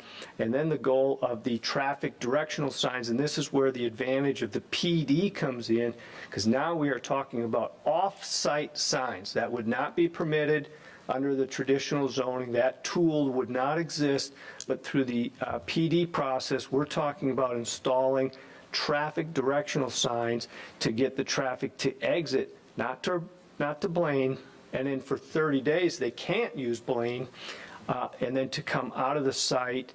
And then once they come out of here, they certainly have this one. There's several actual access points they can come out of the site onto M59 once this service drive down here. So the goal would be to get them away from Blaine Road, coming south, and then heading out another way.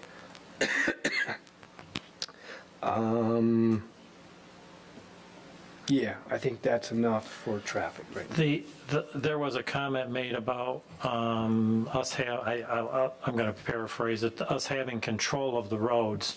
A township does not have any control over any roads they don't own. Those are the county and the state's road. A city like Brighton and Howell that are not county and state roads, they own those roads. They could say, we're not letting you access Blaine Road because they own Blaine Road. So a lot of those types of things, we've had discussions with the county and the state for years over these traffic issues. And we are trying to get the traffic resolved. We've been actually working with our state representative recently to try and get something to happen, because it's very hard to move Lansing. So we understand, we drive the same roads you drive. So I wanted to add that piece because that came up. Those are not our controls. We do not decide that. We do not close driveways. If the county comes back and says we're not closing Blaine Road, then you're not closing the Blaine Road driveway.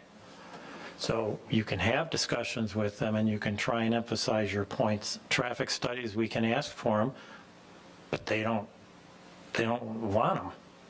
They're not going to tell us anything because we can't change it. We can't change signaling of lights. We can't move lights. We can't add traffic signs. We can't permit no left turns. That's not our department. And it's not a line. It's just the way it is. And we have a great relationship with the county, but I think what Troy is trying to say is they have their standard ways of looking at things, and this is how they look at it. So, excuse me, Livingston County Road Commission. Mike Coral. I believe he's got some emails he sent in the packet if you'd like to read them. Troy, anything else on traffic? Questions on traffic? No.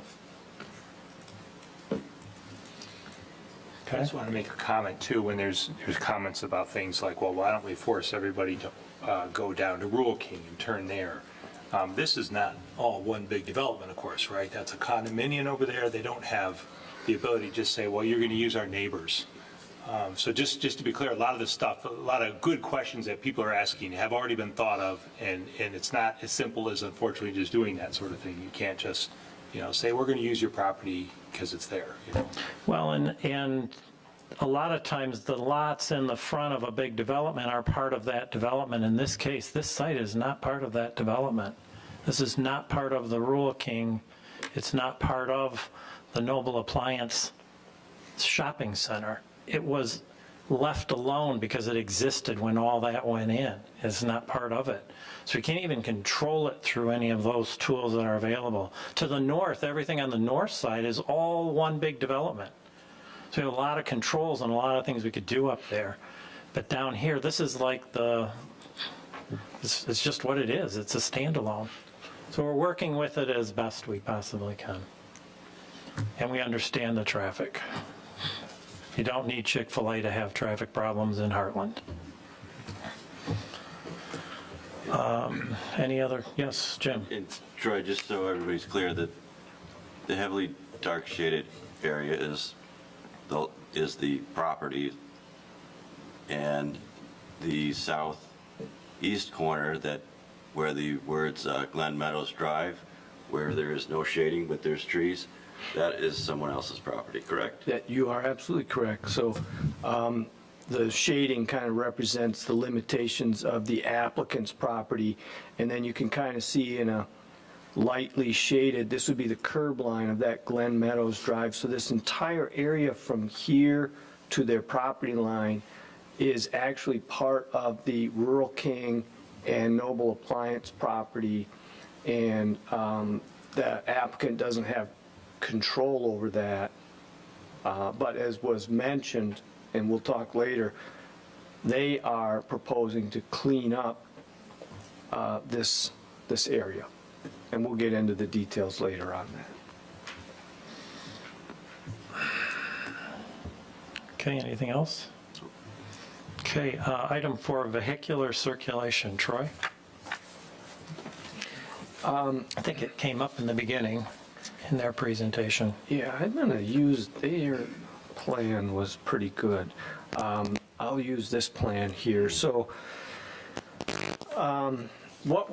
this would of course be the Chick-fil-A site, and then all of these blue arrows would represent kind of access points out of the development. They are closing the M59 access that you see here, but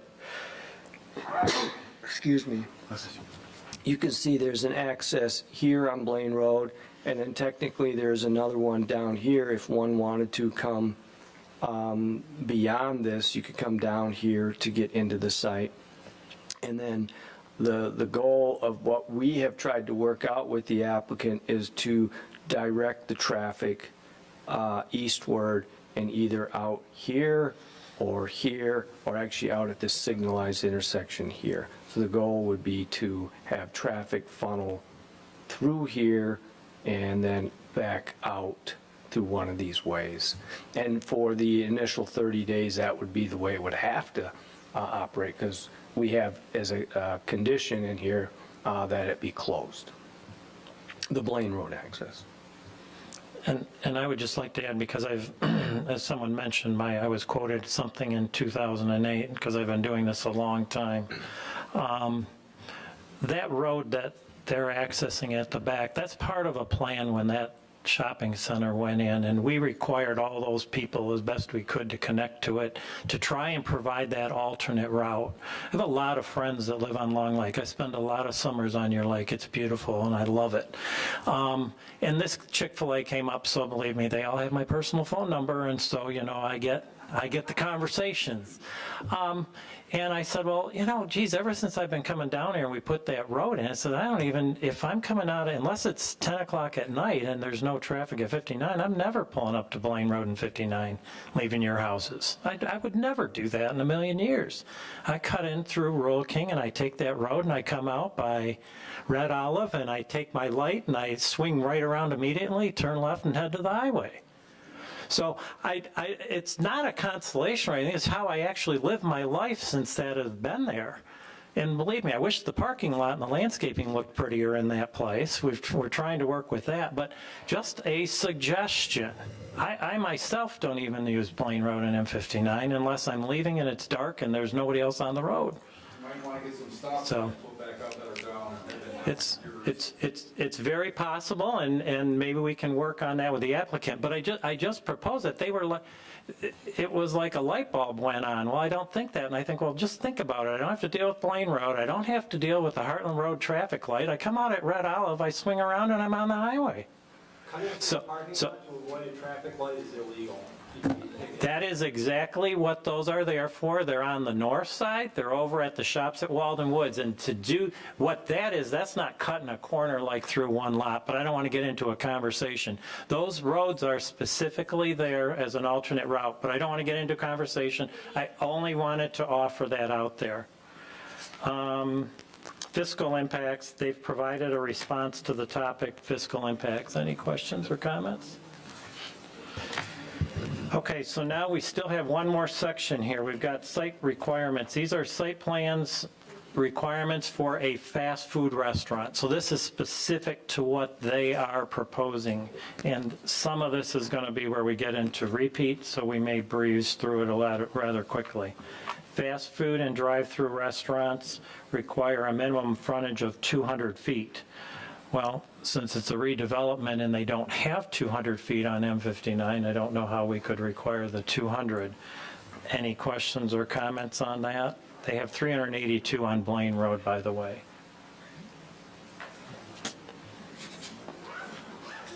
Locations of driveways, at least 60 feet. Their existing drives are Highland, which they're eliminating, and their Blaine Road drive is already meeting the requirement of at least 60 feet from the intersection. Control of sound level. Troy, you want to comment on that? Yeah. So we had requested some information from the applicant on the sound.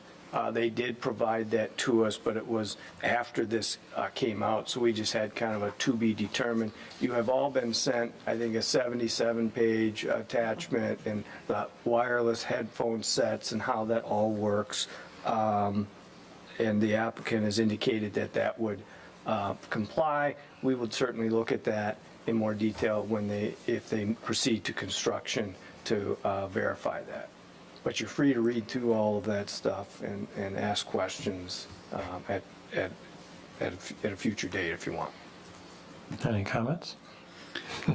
No, we do have the ABC automatic volume control, like for our menu boards. If we're not doing the face-to-face ordering, obviously that's just a conversation, right? So normal conversation is below a certain decibel range, but I think the code is looking for like speakers and stuff, right? So yeah, we do have the ABC feature on all of our menu boards, so it picks up the background noises, the ambient noises, and adjusts the volume appropriately. So if there's a lot of traffic noise, then the volume goes up. If there's not a lot of traffic noise, then the volume level goes down on those speakers.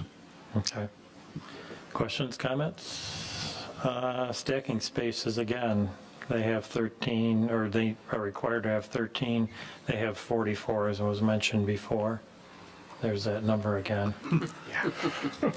Outdoor seating, you guys have been given the standards and the guidelines for it. You've got those and you'll comply. All right. Dumpster enclosure comes up again. Really, we did not talk about the dumpster enclosure in terms of how it's constructed. It is built to match the building. Yes. And in your case, I believe some of it has a lid on, a roof on it or something, does it not? No, we don't have a roof on them, but we have the walls at 8 feet tall. Yeah. Sorry, there is a little like outdoor storage room that is attached to the dumpster pad. So if you're looking at the plan, it's on the north side, and that does have a roof on it. Yep. So we store like snow blower, shovel, salt, outdoor type equipment stuff, dry type stuff in there for the operator and team members to use to, clean up the site. But the dumpster enclosure itself is 8 feet tall, open, but it is bricked on the outside, and then the gates are metal corrugated gates. Yeah. Bronze that match the accents to all the building. Okay. Any questions on that? Off-street parking, Troy? Well, we kind of already touched on this, how many, there's a formula. These standards here are the normal standards that apply to a fast food restaurant with a drive-through and just the general commercial, so we're just reapplying them. Previously, we were talking about the standards in the PD, so that's kind of why they're coming up twice, but just highlighting they comply with the number of parking, but some of the parking spaces did not comply with the size requirement. Okay. Barrier-free parking, 3 required. They have 3. Loading space. Troy, you just want to touch on that real quick? So this is a fairly common requirement of developments, and over the years, the township, through the PD process, has been able to waive this. Virtually no business, I think when the ordinance was written, the thought was, well, if you were at your peak hours of business and every parking spot was full and you were serving all the customers you could serve and the loading van showed up, would it have a spot to park? So that creates more asphalt, it just creates more paving, and so the thought through the PD process is that loading van is never going to show up during peak business times. Businesses don't want that. They want it to show up at off-peak hours, and regardless of where you put that parking spot for the loading van, they're going to pull up as close as they can to the building anyhow. So it's very common for us through the PD process to kind of waive that standard, not require it, minimize the amount of asphalt on a site, increase the landscaping, and so that's what's occurring here. Okay. Any questions on that? It's pretty common. Troy, do you have a landscape plan that you could put up? And I do. Sue, you've been saving your voice. So we have to take a look at landscaping. There are many different spots on the site that are labeled specific areas of landscaping that have requirements. The first is that all our landscape plans are required to be prepared by a registered landscape architect, of which their plan is. The site will also need to be fully irrigated, so I assume that we will have that all taken care of. It says complies. But the first area up is what we're calling greenbelt landscaping along Highland Road. Right. Any thoughts on that? Well, as they know, they can't get trees in there because there's overhead lines, it's too tight there. So they're trying basically to make up for it with other plants. And that's kind of typically through the whole site. You've got some, extenuating circumstances with the site. You've met the quantity of plants throughout, you just put them in other places to keep it boiled down. So each case is its own story, but they're trying to comply. You guys can see they've got a lot of plant materials, they've said, throughout the site, the room they have for it. It's not always where we want it, but again, due to the site constraints, I don't know how to make them comply, you know? There's some things I can't help. Even like the foundation plantings, when we get to that section, 60% of the building is supposed to have plantings around it, but you don't have the room adjacent to the building, but you've got it where you can put it. So it's just kind of a trading back and forth. Like, and I appreciate you're gonna clean out that property that you don't own. I get it. I guess when you clean it out, you know, I looked at it as well, I've been out there. You know, maybe when you clean it out, we can look at what's left and where you couldn't get your 7 trees up on Highland Road, maybe you could put them there. Because they can't fit them in the places they have any tighter. They'll just be on top of each other. So maybe that's one area we could kind of try to do it. But otherwise, they've got the plants. You know, we can go through each little section. That will be like, they don't have them there, but they put them here. And that's going to be a consistent comment. So, I mean, for all our other properties along M59, this place is more heavily landscaped than their neighbors. So I applaud that, but maybe that's something what we could look at once you get into the clearing, is all I can think, if you consider that, because you never know what's going to happen once you start clearing. Right. Just an idea. Okay. Yeah, Jim, go right ahead, absolutely. So near the dumpster enclosure, you've got a sugar maple there. Since that dumpster enclosure is so close to Blaine, and those gates so often get left open, I would love to see some kind of green screening there, some arborvitaes or something. Okay.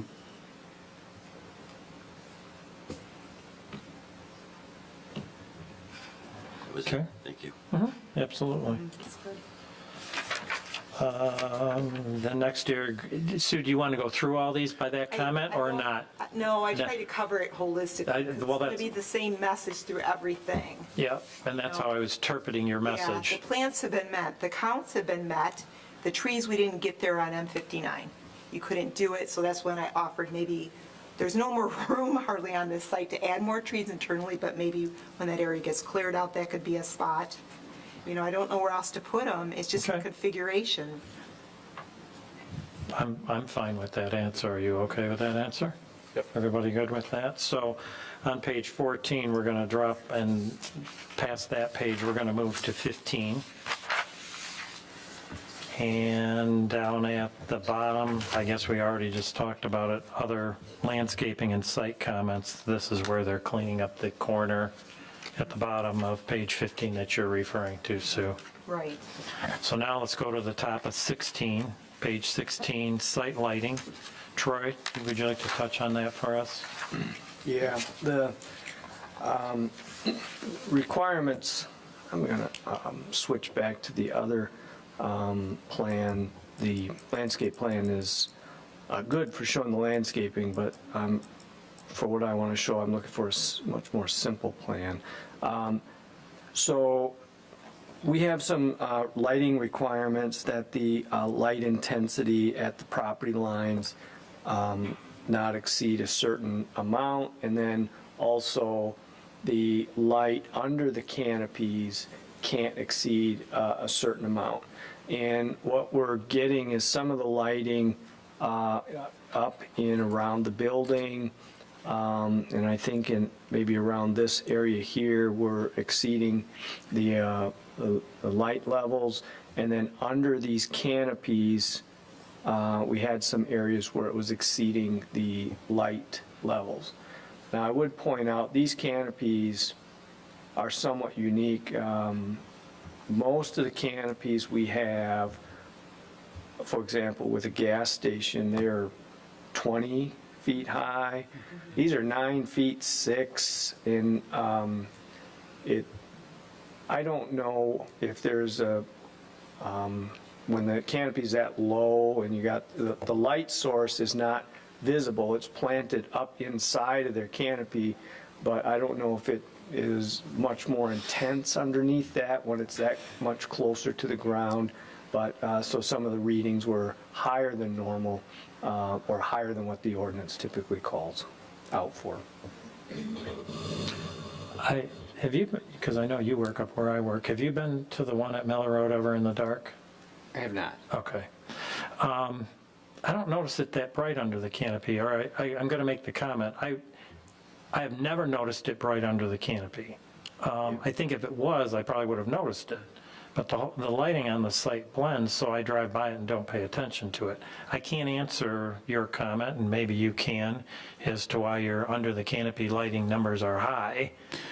The logic that he's trying to sell somewhat makes sense. Yeah, with it being lower, you know, we've got the ability to dim the lights, so even dimming them as much as possible still can't meet because we're at the property line. But in our presentation in the appendix, we had some pictures of Fort Gratiot, same exact building, same canopy layout. So just some pictures at night that just showed the light levels. Like you mentioned, it's not egregious, but just can't get down to, I think, what is it, the 1 foot candle, Troy, is that right? Yeah. Yeah. And so just to also let you know, in our discussions when we had with the applicant about, well, can you just reduce the amount of lighting, there was some concern on the applicant's part of, well, these aren't just normal canopies like at a bank. They have their employees in there. And Yeah. so they had concerns about making the light reducing the amount of the lighting with employees in there. So I don't know if that came out anywhere. I'll just share that with you. I don't have any nighttime. If you open up our presentation, Troy. Oh, is it in the power? Okay. And just keep going down to the appendix. There you go. So that kind of shows the order canopy on the bottom left, and then the pickup canopy on the top there at night. Again, just trying to, I think to your point, Larry, like nothing pops out. Like we've got the sun on the site, but lighting levels are appropriate for having our employees coming out and taking orders and delivering food, so there's not dark spots under there. Yeah, and I think I never thought about it till I had to read this letter a week ago, and then I was like, well, I don't think it's that bright. And then I drove by it again, and but all along I've never noticed it. Yeah. So I can't explain the numbers. I guess they kind of look like that picture. So, Troy, I'll put you on the spot. For a fueling station, the gas pump canopy, we had some discussion a while back about increasing the intensity of that lighting because station owners were complaining that per ordinance, our under canopy lighting was too dim. So we have, I think, given them an exception. Is that true? So that's a good point. So a lot of times in land use planning, there's trends that occur, and this became very popular maybe even 20 years ago or more, this dark sky, where they wanted to really limit the amount of urban nighttime lighting. And gas stations were a target of that. And prior to my time here, they had passed some regulations that reduced the amount of lighting in under the canopies at gas stations. And you're right, we looked at that and decided maybe the pendulum had swung too far in one direction, and we had modified that to allow it to increase, but we did set some standards on it. So we didn't quite grant waivers for gas stations. We've modified the ordinance for those gas stations. And so those standards kind of apply here for this, but these are different canopies. And what the applicant is saying is, well, you can see me at night. Does that seem excessive in your eyes? Does that seem like it's too much? And when you do your photometric plan where they provide you these numbers, and I don't know if anyone's actually seen a photometric plan. They're not, I think it's the very last page here. They're a little tricky to read. Here it is. it's just a bunch of numbers on a plan that represent, the foot candle reading. So all of these little numbers represent what the foot candle light volume would be at these locations. And it's underneath the canopies where we're getting some higher numbers than what, you almost need to blow this plan up to look at it. 74. So that's where we were running into some numbers. That's what a photometric plan looks like, and when you do it on a technical standpoint like this, you're looking at numbers. It's just raw data at that point. It's not, you kind of don't have the, how does that look? Photometric plan doesn't give you this visual. It gives you a bunch of numbers on the site plan. So from applying an ordinance, this is useless. You're looking at that photometric, but where the PD comes into play, this becomes a factor that the planning commission can use in its decision. Does that make sense? Yeah. And I think, Troy, in one of the other discussions, like our, obviously in the summertime, it gets darker a lot later. Different than a gas station, we close at 10, sometimes 9 o'clock at night. Obviously, we're not open on Sundays either, so we're not open 24/7 like some other fast food restaurants or gas stations, et cetera.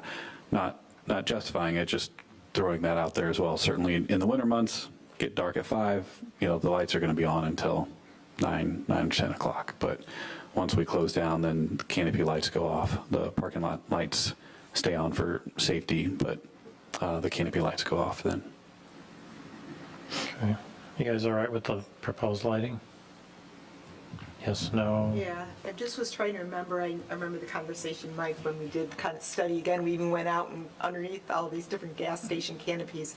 I don't remember how we ended up. I felt like it was less than this amount was. So it just kind of surprised, I work on a lot of this as well, and I get it. But I'm surprised that we're reading that they're about at 18. That seems higher than I know intuitively. I believe your photos and all that, but that's surprising to me. I don't know what more to say than that. I would have expected a max, 15, 12. 18 seems high, but this isn't your, you said how many places you have. So it's just surprising, that number. And when we had studied it, I don't think we as a group went that high.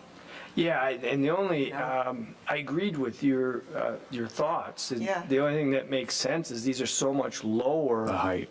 That, is it just triggering a higher number? Well, I think photometrics read a certain level Yeah. above the pavement, whether it's way up here, that, you know what I'm saying? So the reading is still in the same spot no matter where the light starts from. Well, but if Yeah. you bring the light down closer, does that do You anything? just, to calm your light down, you just wouldn't have as much light to start with, so that again, the reading would.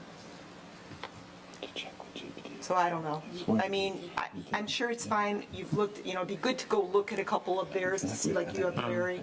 Just the number from doing this quite a bit, it seems much higher than I would have expected. But, I get all the rest of what you're saying.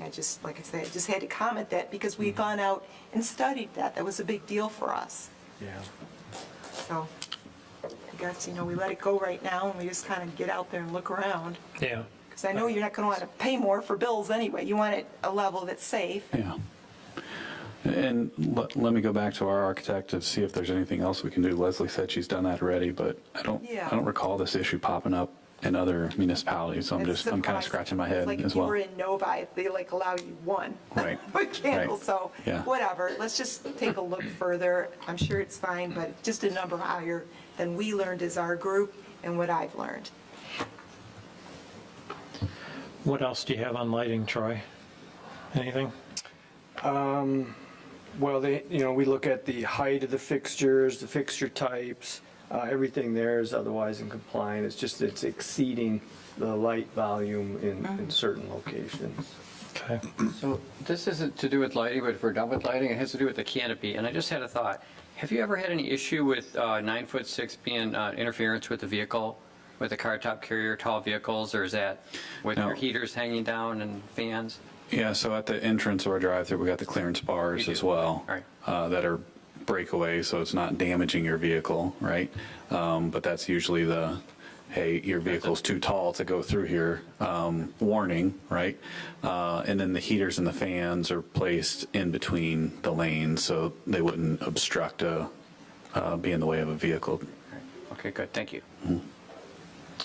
Next up, water supply, wastewater. You've got the DPW letter, and you're going to be on sanitary sewer and city and township water. Page 17, architecture. There's some talk about parapet walls here. Boy, we spent a lot of time on your parapet walls. Troy, you want to take this topic for us? Yeah, so this was probably one of the last issues we had to resolve on this site before it was ready to come here. This is their building elevations. It's all brick. It exceeds what's required in the general commercial. So this is a case where they're going above and beyond on their building materials from what's required.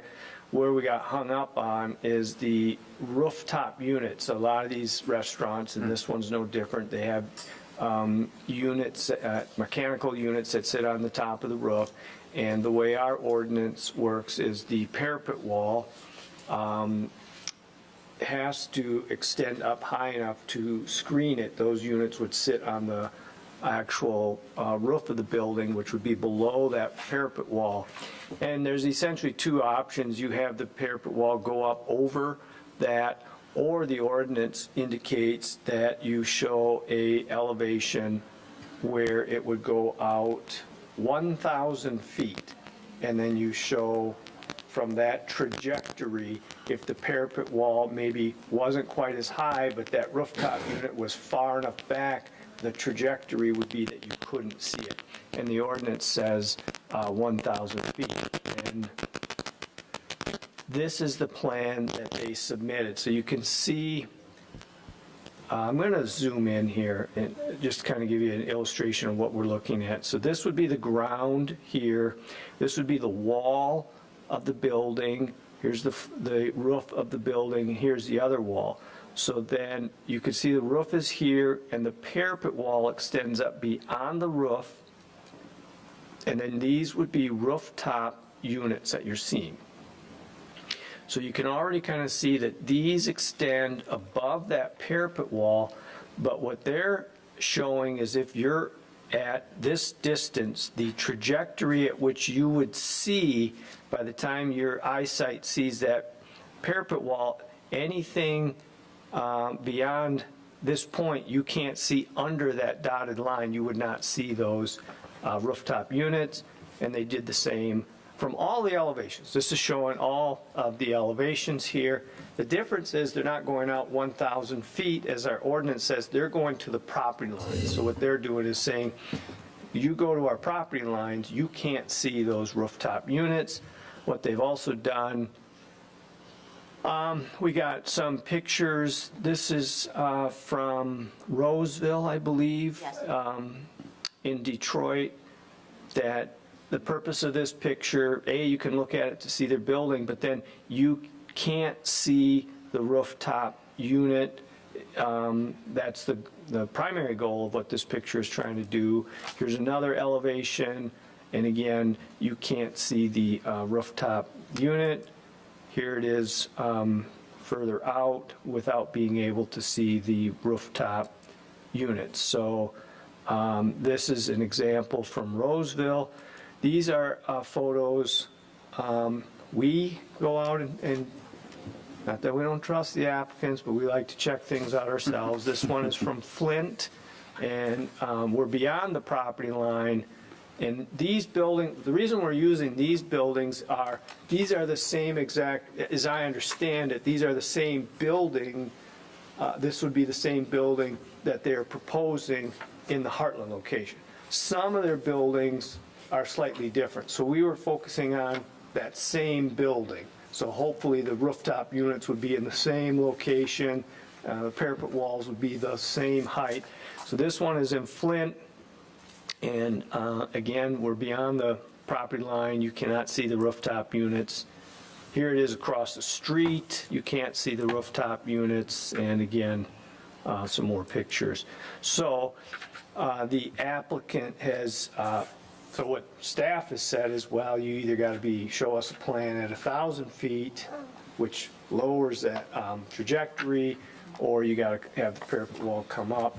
They have provided this and are simply asking, would that be sufficient? As far as the materials, they exceed what's needed. So I guess if that helps explain what the issue is, I'll kind of let you guys talk, and I'll be available for any questions.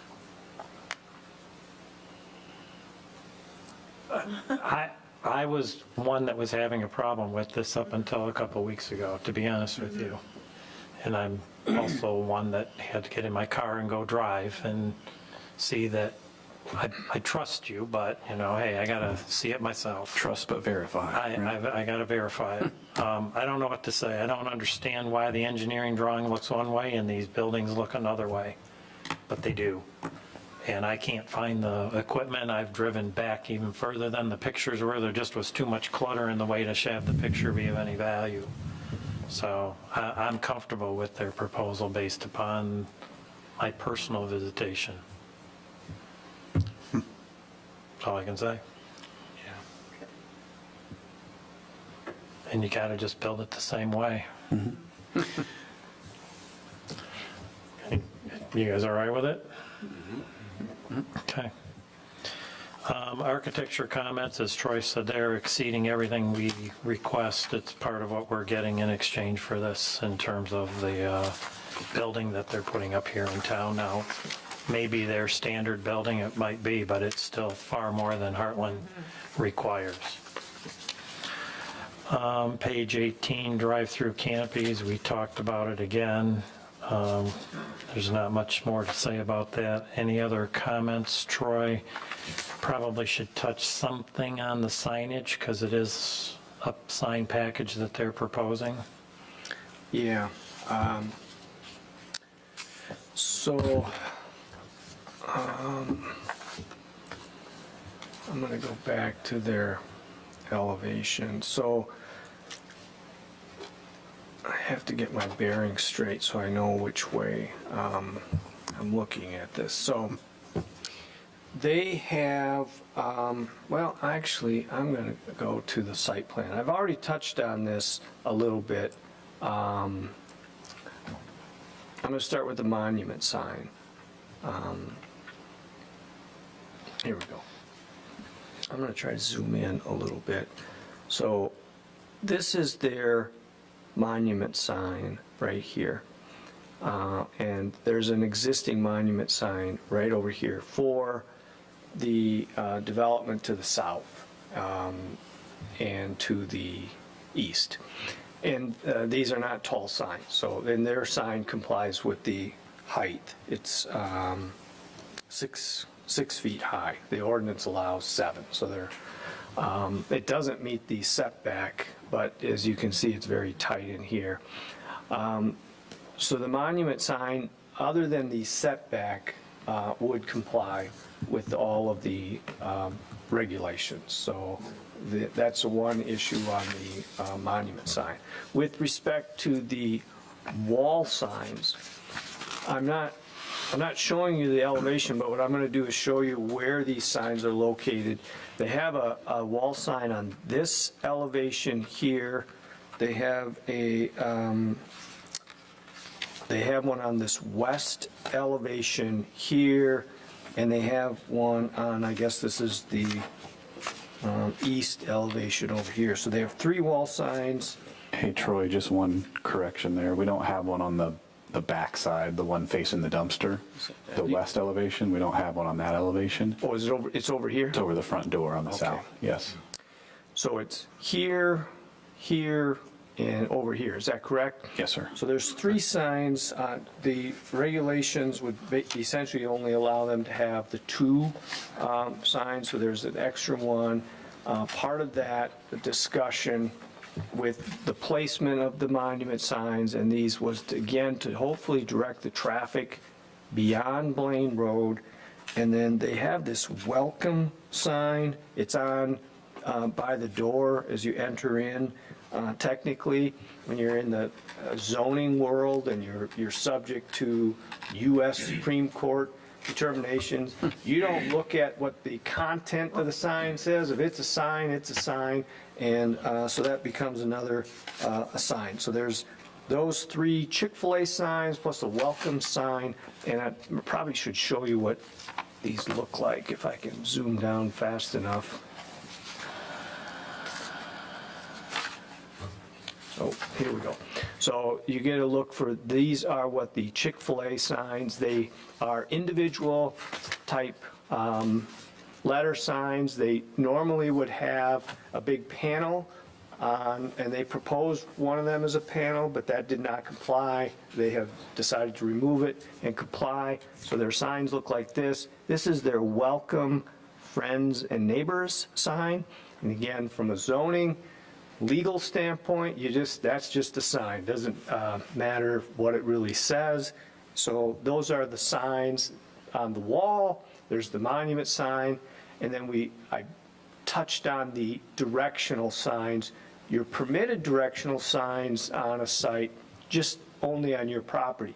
Well, through the advent of the PD, we have them off-site. And actually, it was something that we as a township approached them about to help direct traffic away from Blaine Road to have traffic diverted elsewhere out onto M59. We talked with them about closing, I know we're talking signs, but we talked with them about, keeping M59 open. MDOT does not want that. We talked with them about closing Blaine Road. That was difficult. Road Commission wasn't necessarily in support of that as well. Plus, they're entitled to a access point. So that's a very difficult topic. We spent a lot of time talking with them about that. These are the compromises that we came up with on this, if that helps. I know we're talking about signs. I got a little sidetracked there, but the directional signs kind of relate because that's the goal of what that's all about, and the placement of the monument sign. Can I get sidetracked for a second myself? And this just going to go back to landscaping. In front of the monument signs, are there shrubs or plants that is an issue in other areas of the township because they get so tall you can't see the sign? So they've kind of placed their sign, not right adjacent to those shrubs that they've got. So kind of looking at the view, Tom, heading on M59 and you're heading east, they have no shrubs blocking the view. As you're eastbound, so you're going to see that monument sign. And then you're across, like 70 feet across, heading westbound in M59. And it looks like that view is going to be partially blocked by the shrubs they have. But they don't have the shrubs right up next to it. They did some lawn in between. Okay. So, yeah, maybe looking for, but it's such a long, distant view, I don't think that it's so crucial. They're going to be looking up at the sign on the building. It's, I think it's off, it's where Tim Hortons is it Rovey Drive? Those plants are up in front of those signs and you can hardly see the signs. Right. That was just my question, made me think back to that. So, okay, Yeah. sounds like it's addressed Given then. a gap, and if we Yeah. look out at our township here in our Sure, hall, yeah. right? Yeah. We did like 8-inch tall shrubs underneath them because we knew that would be a problem. So that was our solution, but they've given a gap. There's no shrubs in front of it as you're traveling eastbound, so they'll have visibility to it. Thank you. And the only thing in front of the sign at the base is just perennials. Just, That little bed there. Okay, yeah, as long as they don't cover your sign, right. not good for you. I mean, you've done enough of these. Yep. We don't want to pay to put up a sign and then pay Cover it up. to cover it up, right? Okay, so Troy, do you feel you covered the directional signs as much as you wanted to on page 19? Yeah, I think we kind of showed that a Okay. prior plan as to where they are located, Yeah. what their purpose is, Okay. why we got what we did, what the goal is there. Okay.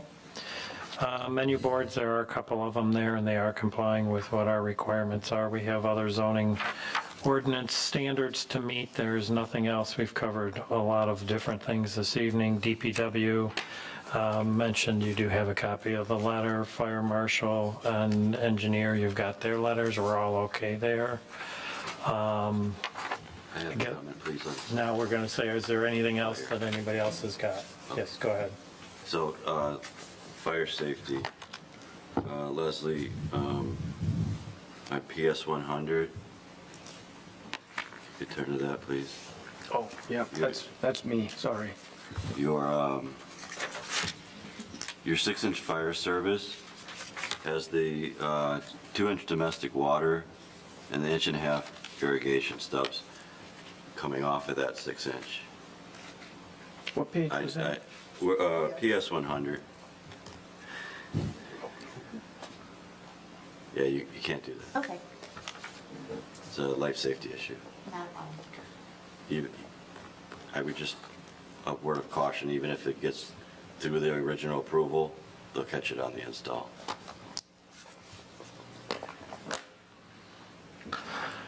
Do we have any other questions for them? Any other information you need to add, Troy? On the fire or the DPW? Or the whole thing, anything?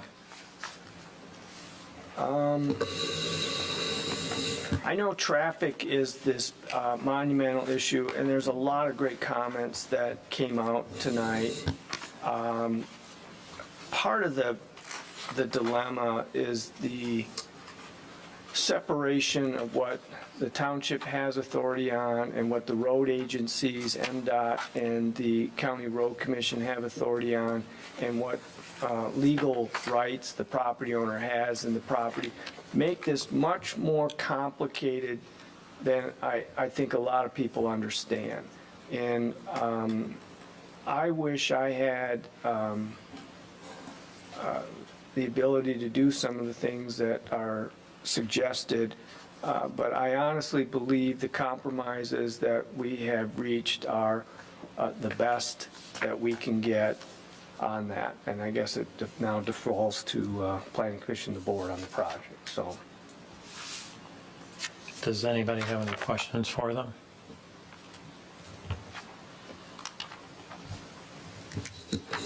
I just wanted to circle back about the storm. So we do have an outlet control structure that would be reducing the flow out to the tributary. But we're also containing 10,850 cubic feet, which is not being contained now. So we're adding additional storage. Okay. What I'm concerned about without there being an overflow, but you say there is one in there? There's an outlet control structure to reduce, to keep it from flowing too much outside of the site. So it would be contained. So should your containment system be full? It would back up onto the site. It would Which, back- I mean, that would be a very huge, like Is more it- than 100 year. It's over 100, because if, but I'm still not sure my question's answered. If that system fills, is there somewhere for the excess to go? There's also there's a drain right adjacent to the site as well. So, I mean, we're not planning on having, we're basically complying with Livingston County standards, but there is a county drain and an outlet that's adjacent to the property as well. I guess I'll just end it with, if Drain Commission's okay with it, I'm okay with it. So do you wish to, you have a couple options. You could act on this evening, or you can not and bring this back at a future meeting to make a decision on it. I have a question. Yes, sir. Yeah, something just to cover. So Troy, can you go to page 54 where it shows all of the signs around the site with letter callouts? 54.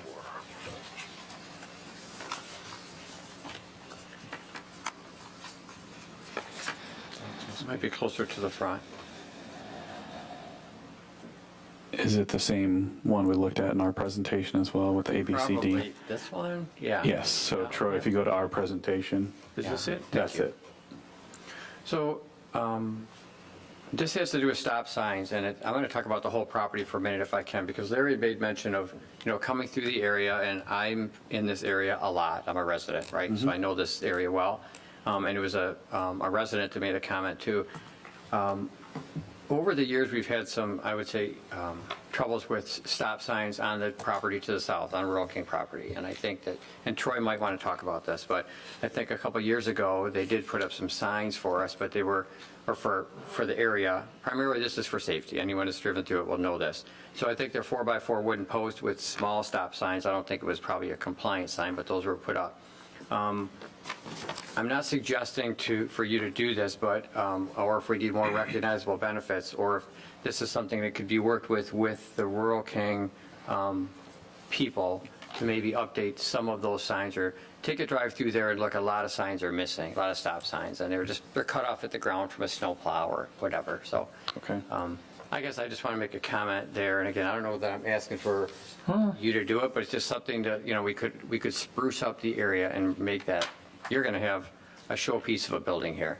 And just to the south, there'll be people driving through there, so for safety reasons. Sure. We're in active discussions with them on the off-site landscaping and things like that, so I'll bring this up too, to see if they have plans to fix some of the missing stop signs. Yeah, and those would be on their plan. So they were signs that are supposed to be there that aren't there. As he said, they come up missing and for whatever reasons. And a couple of years ago, they did put up signs, but they were 4x4 wooden posts with small 6 or 9 inch stop signs, not the 20 inch or whatever standard. So they did fix it to some extent, but yeah, some of those are primarily missing again. Okay. Okay, thank you. Any other questions, comments for them? Comment. Troy, does the township have good communication? I got to imagine somebody in our township offices has good communication with MDOT, with the MDOT people, yes? We have communication. I don't know what you define as good, so. I would hope that if this does pass, that maybe somebody from a township office could reach out to MDOT and speak on behalf of the community, and perhaps get the timing of the light changed, instead of, it's like one of the members of the public said, it cycles every 4 minutes. I can pass that along, but I should caution you and give you some realistic expectations that it's just not likely to happen. Okay. I would think that maybe at the time when Walmart was there, the timing had to be different. I got to imagine that traffic coming out of Walmart when that was an active site was of great volume. So just hoping that MDOT would listen and adjust the timing. Unless they've changed their thinking, MDOT's only worried about MDOT. They don't care about Blaine Road. They don't care about Clark Road. They only care about MDOT. That would be my comment. But they're interested in what they call the level of service of their road. And they don't care about Old 23. They don't care about any of that stuff because that's not theirs. So, but I say certainly continue to pass it on. I mean, the township fought and fought and fought to get this light at M59 and Clark Road. Maybe they can fight and fight and fight for Blaine Road, but Clark Road took, we'd have to ask the people involved with it, 5 years.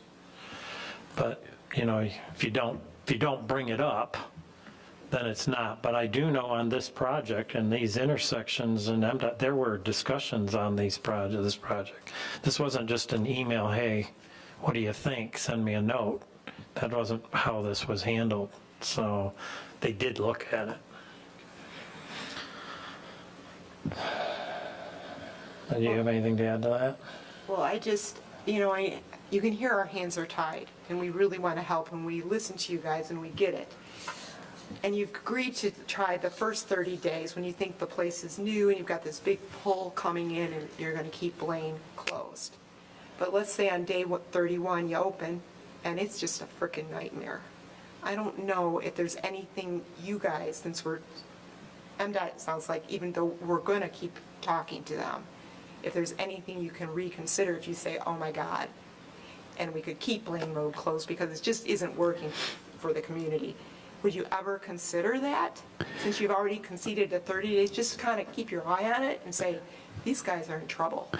Yeah, so it's not just in store. It could be Sioux Store if you apply to be the franchisee. If we get approved, so we haven't selected a franchisee yet because it's not an approved project. Right. We typically select the franchisee. So once construction started, which could be somebody in this room, what I wanted to say about that is that's your sole source of income. You're not allowed to have another source of income. So if Sue, if you're the owner operator, the last thing you want to do is have traffic issues getting onto or off of your site, because then that means less people coming to your site, right? So that's really the secret sauce of Chick-fil-A, is that sole ownership, and this is your livelihood. So like, you're not going to want to create traffic issues. So we design some of these sites, and while there are access points, I go visit them in the future and they close them down because it makes sense for their business at the time, right? So I just wanted to bring that up as an example. Like, with it being a sole ownership,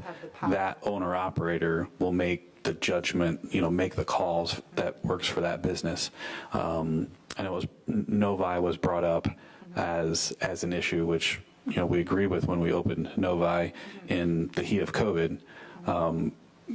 Not really comparing apples to apples there, because every restaurant in the state was closed for dining, so only drive-through, and it was the second store in the entire market. Right now we've got 15 stores open. By the time this one comes online, it's probably 20 to 25. So put an article out there as well that we're looking to continue expansion in Michigan, which is just down to economic supply and demand, right? Making sure we've got enough locations spread out so there's not one big draw like you had at Novi, like you had at Allen Park, like the first two that we opened in the market. We opened Allen Park in January of 20, and then Novi in June of 20. So we all know like what that time period looked like. And yeah, the lines were probably a mile long at the time, but that was an experience that people still write about it. Like, they were stuck at home. They didn't mind going to sit and wait for something new. It was an experience for them. I say all that to say, like, this is not the first store that we're opening in the metro area, and it's not going to be the last one either. So we're working to strategically place these so there's more options for consumers, so there is not a draw on it. But from our experience, it's typically within the first few weeks to a month to where we see the honeymoon period kind of wear off, and then it gets back down to a normal run rate, and then we slowly climb in sales. But as sales slowly climb, the team is getting more efficient, so you're not seeing like the time it takes to order a food to pick up continues to go down, so you don't see the traffic issues. So just wanted to add some of that. I know a lot of the, heard all the residents about traffic. Like, we're not trying to come in and enforce this as well. Like, even doing the letter from Fishback, like, as mentioned, the township didn't have authority to, like, they don't have authority over the roads, but we did reach out to the County Road Commission and MDOT, and they didn't require one, so we didn't do one. We didn't come in and say we're not going to do one. Like, if it's not required, we didn't do it. But I wanted to normalize some of the traffic as well. So, like, as Fishback's memo stated, based on ITE, they would predict around 2,400 cars a day for Chick-fil-A. That's 12 in, 12 out, not 24 cars coming to the site. It's 1,200 in, 1,200 out. And that seems to pass the sniff test for us. We track transactions, not cars, but transactions. And on average, we're seeing around 1,100 to 1,500 transactions a day per location. So that would equate to 2,200 or 3,000 trips. And Fishback kind of showed the 2,400. So it seems like it's right in that sweet spot. But just for argument's sake, let's say we're taking the top end of that 1,500, and 1,500 cars or 3,000 total trips, right? Just going through some rough math. I'm not really good at it, so I'm going to try to use whole numbers here. So 1,500 with a pass-by rate of 50%, that's 750 new trips per day coming off of the network, right? That we're attracting 750 new cars a day that's not on the road network already. So that's what I wanted to boil it down. A lot of times there's perception that we're bringing in 20,000 cars a day, and that's just not the reality. So I wanted to boil it down into like how we manage transactions. We count transactions. When my family goes, it's at least 2 transactions. A lot of times we'll see, a van of high school kids come up and they all want to use their app and get their points. So you could have 6 or 8 transactions for a car. So again, we track transactions, not necessarily cars, but it seemed to line up with how Fishbeck did their analysis as well.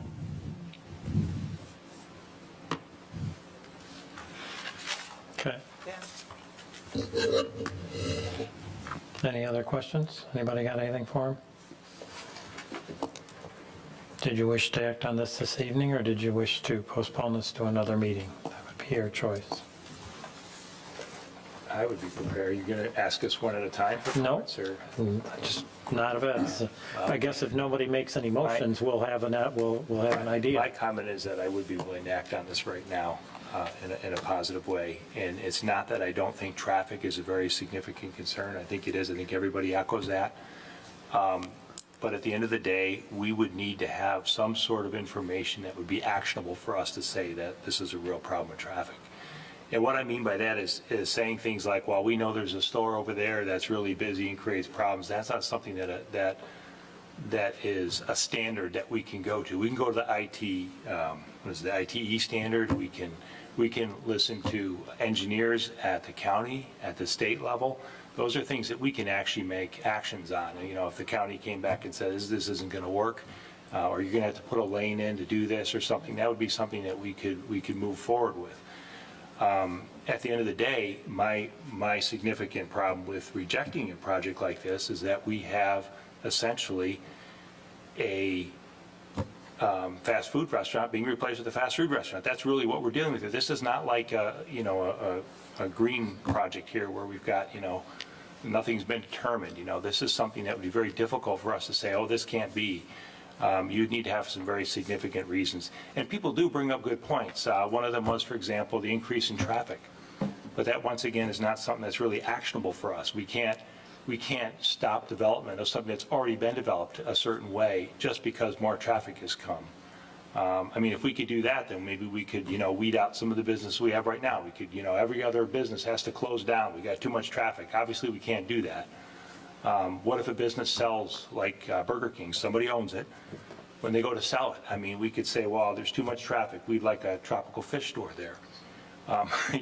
If you could do something like that, well, that would reduce our traffic, but that's not equitable. That's not something you can't turn a, $2 million, I don't know what a property like that costs, turn it into a $35,000 piece of property. It's just not something that we have the ability to do. So just from my perspective, I really do feel that, there could be some traffic issues. I know it's going to be some inconveniences. We don't know for sure.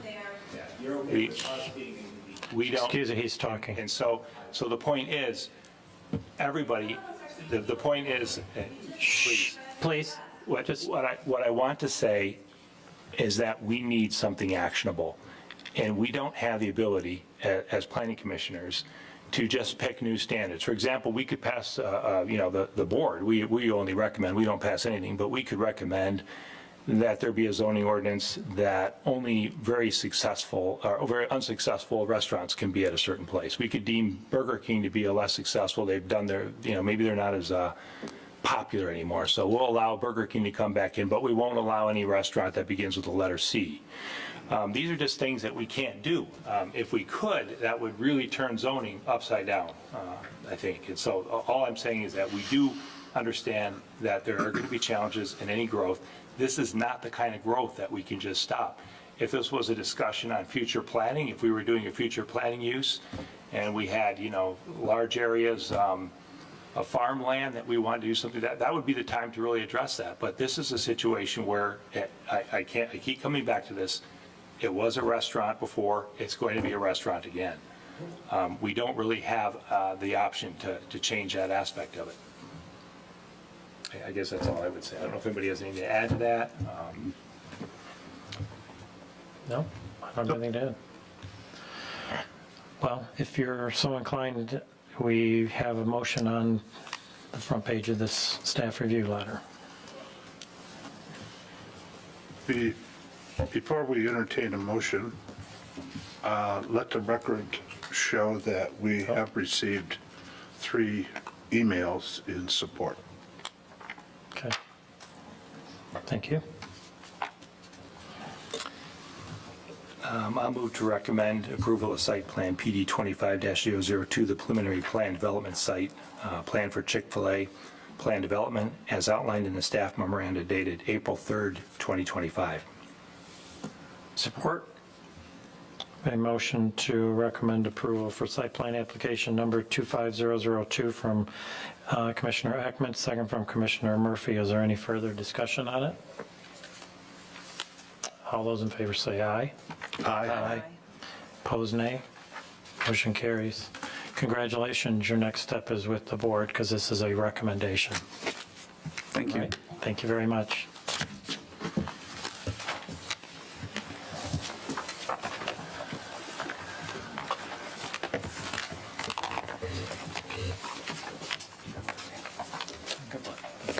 Never a fun one. All right. All right, next up, call to the public.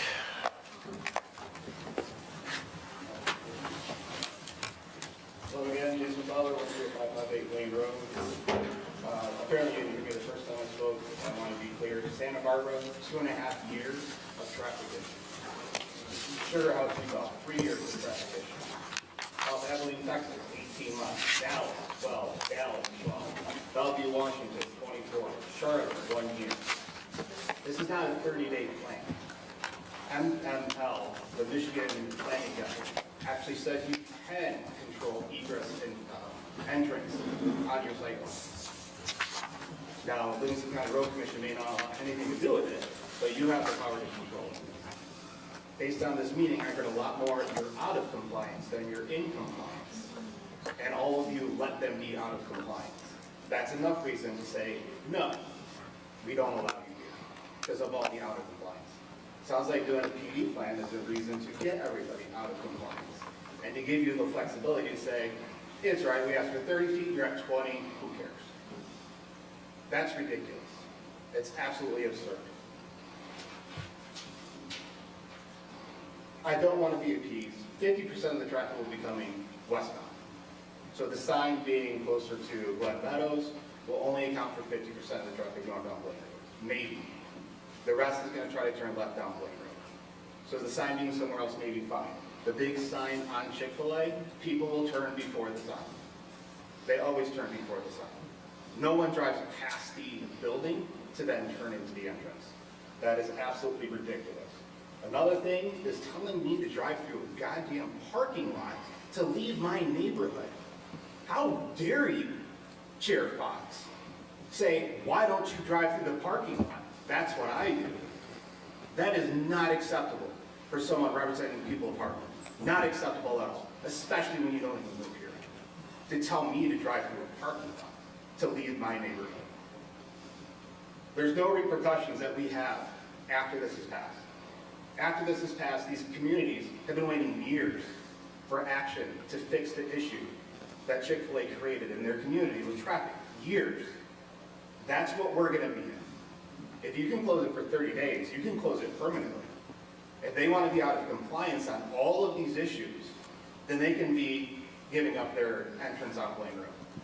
That is within our power, according to the Michigan Municipal League and the Handbook for the Planning Commission, that you can control that.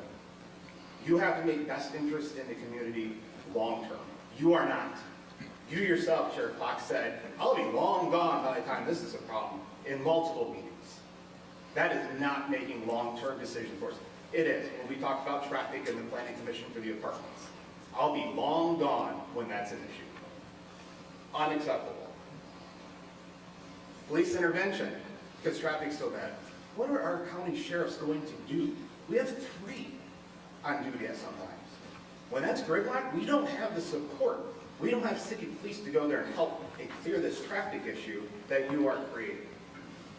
So the fact that you passed this with everything out of compliance, which is more out of compliance than in compliance, is ridiculous. The fact that you made an excuse that you can't control entrance and exits is ridiculous. The fact that MDOT wanted that closed because they know what headache it creates shows that you are just pushing it on all the residents of Heartland to use Blaine Road. That's all you're doing. MDOT wants it closed. It's going to create a nightmare. Put them on Blaine Road. Screw those people. That's what you just did to us. And I'm going to be at the board meeting too for Heartland Township to talk to them. Because this is ridiculous. You may be appointed. They're elected. And they need to listen to us and they need to put their foot down. We have plenty of room for Chick-fil-A. I welcome Chick-fil-A. I love Chick-fil-A. I want to ride there with my bike and get shakes with all my kids. I want to do that. But I'm not going to put my safety at risk driving through that intersection and those buses full of children at risk because they go to cross and they can't cross 59 and now they're blocking 59. That's what we're creating. So don't say there's no evidence. There's evidence. All you have to do is YouTube news articles on Chick-fil-A traffic issues. You get thousands of them. Thousands. An engineer, yeah, based on normal fast food, it doesn't matter. Fast food to fast food doesn't matter. I talked to my girl. I reached out to my girl. I said, hey, what's the deal? He goes, it's fast food to fast food. We're not going to look any farther into it. We don't care if Chick-fil-A does 10,000 cars a day or 1 car a day. Fast food to fast food, we're not interested. It's not that it's not going to impact us. It's not that my girl said there's no impact. He said, based on the topographical situation of fast food, we're not going to do anything. And that's how they do it. There's no common sense in government. I think everybody can agree there. And no one's applying common sense here to say this is not good for our community if they can't accommodate Blaine Road. There's a lot of communities south of us that use Blaine Road. It's not just Heartland Shores. A lot of communities. And to tell them all to go through a parking lot, if you've been through that parking lot, it's not easy to navigate. If you've been there parking lot, you see a lot of metal. If you've been through the parking lot, you see a lot of shady people in the back of it doing meetups for God knows what. I'm not going to drive my kids through that parking lot, especially in the back half. That's it. Okay, anyone else?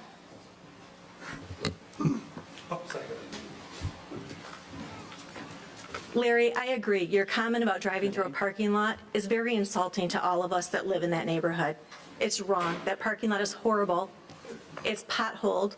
And again, you go through there, there's people congregating outside of their cars playing music if you go through there at night. What are you going to do about the kids' school buses? Okay? Before you get on your plane tomorrow, I would love to meet you in the Burger King parking lot for you to see the traffic on a Friday afternoon. We don't leave our house on Friday afternoon after 4 or 5 o'clock because you can't get out onto 59. Because if you understand what M59 is, it's a transient road. Go south of us. The next closest exit is 8 miles away that has a Culver's and a McDonald's. Okay? 23 is a major thoroughfare for people headed up north. So on Friday night, and you'll just see winter traffic, which is a piece of cake compared to summer traffic. It's miserable. When you have residents saying, hey, we don't go out because you can't get out. When I say you can't get out, you will sit on 59 for 20 minutes trying to get to the expressway. And so, again, I love Chick-fil-A. And I told you the last time you were here, I love Chick-fil-A. I used to love going down south because my daughter lives down south to have Chick-fil-A before you came to Michigan. But you got to think about us. You want to win us over? Then take into account the residents that are going to have to deal with the traffic. And you don't get it because you're going to get on a plane, you're going to go back to Georgia, and it's not going to affect you. And being a Christian company, you should think about that. I'm a Christian too. And you should think about that. How is your actions affecting us, all of us in this room? How come you didn't address the semi-truck issue or the camper issue? We told you about that. In the summertime, you will have... But McDonald's doesn't bring in the traffic that you do. Okay, and the restaurants across the street, there's a big parking lot there. So massive parking lot. Like no other restaurants are required to have bus or RV parking. But your parking lot's not so you're going to have a camper that's going to pull in. You're going to have a ton of campers. It's not like have a sign then that says RV and camper parking lot because your parking lot's not big enough. Okay, it's a call to the public. It's not a debate with the applicant. But I'm just saying. So Larry, you were. You know what? You've been on this board way too long. You were very offensive to all of these people. And you're right, you guys are appointed, but we will be at the next township meeting to start making sure you guys are not appointed again because you did not do a good service to your community. How many of you live off of Blaine? Any of you? Exactly. And you spent more time talking about landscaping and lighting than you did traffic. Let's just, I mean, anybody else notice that? We talked a lot about landscaping and lighting. And then, oh, by the time, after you build this, you don't give a crap about the landscaping because you drive through Heartland and you don't enforce any of your own codes. So yeah, we're all mad.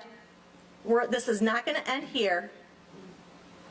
And again, we welcome you because I want Burger King to look better. I want the building to be gone.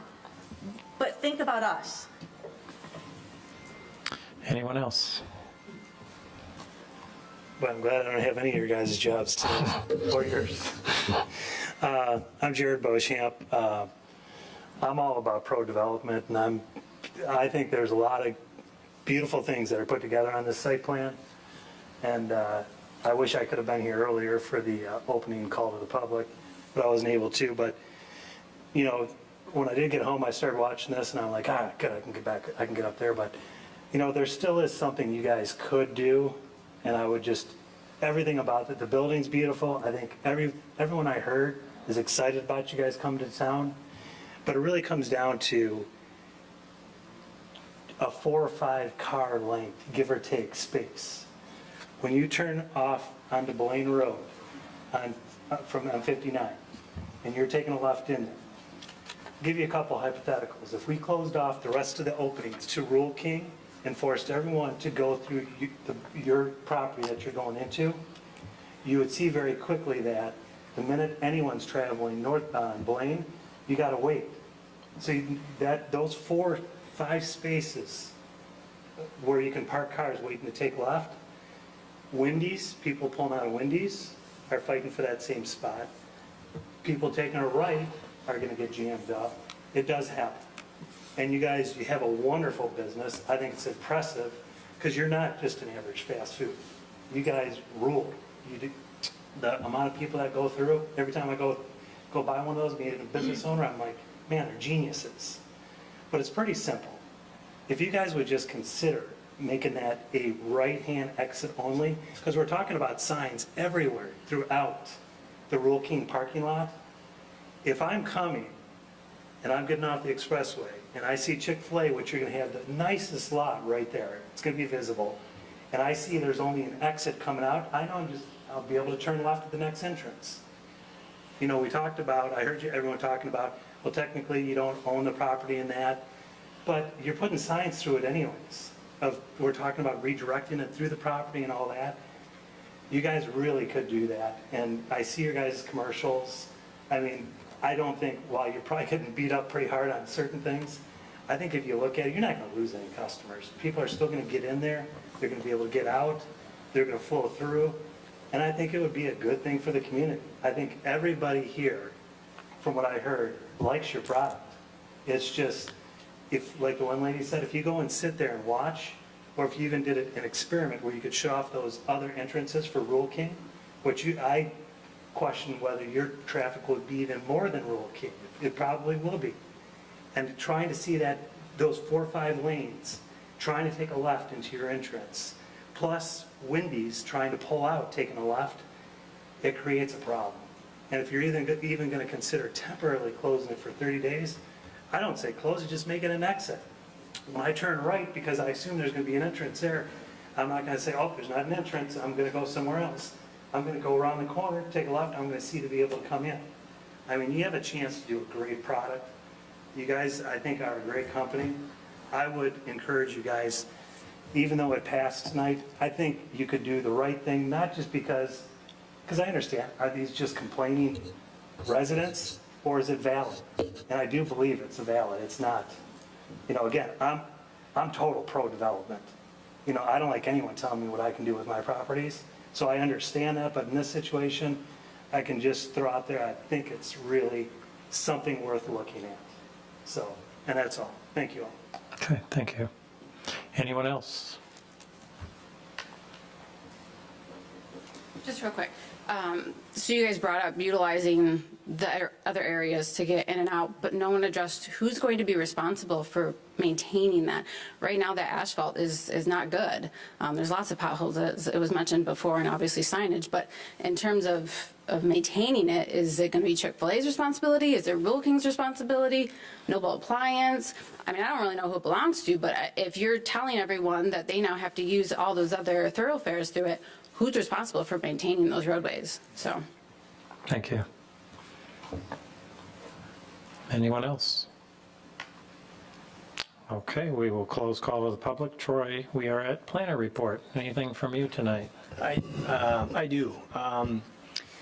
I've been in the process of updating the zoning map and the future land use map based on prior rezonings, and I plan to, at the next meeting, just kind of present a couple of them to you to look at, to say which versions do you like. We're not going to be able to change any of the zonings on them, but some of the borders, how far out does the map go versus how far beyond our township do we show? So I'll probably bring some of those just to kind of clarify which looks better for you at the next meeting. All right, thank you. Committee reports, comments, anybody? Anything? All right, and now a motion to adjourn, please. So moved. Support. Mitchell and Mayor, all those in favor say aye. Aye. Opposed, nay. Motion carries. Thank you. I got a bunch here. Good work. Huh? Well, I think it's...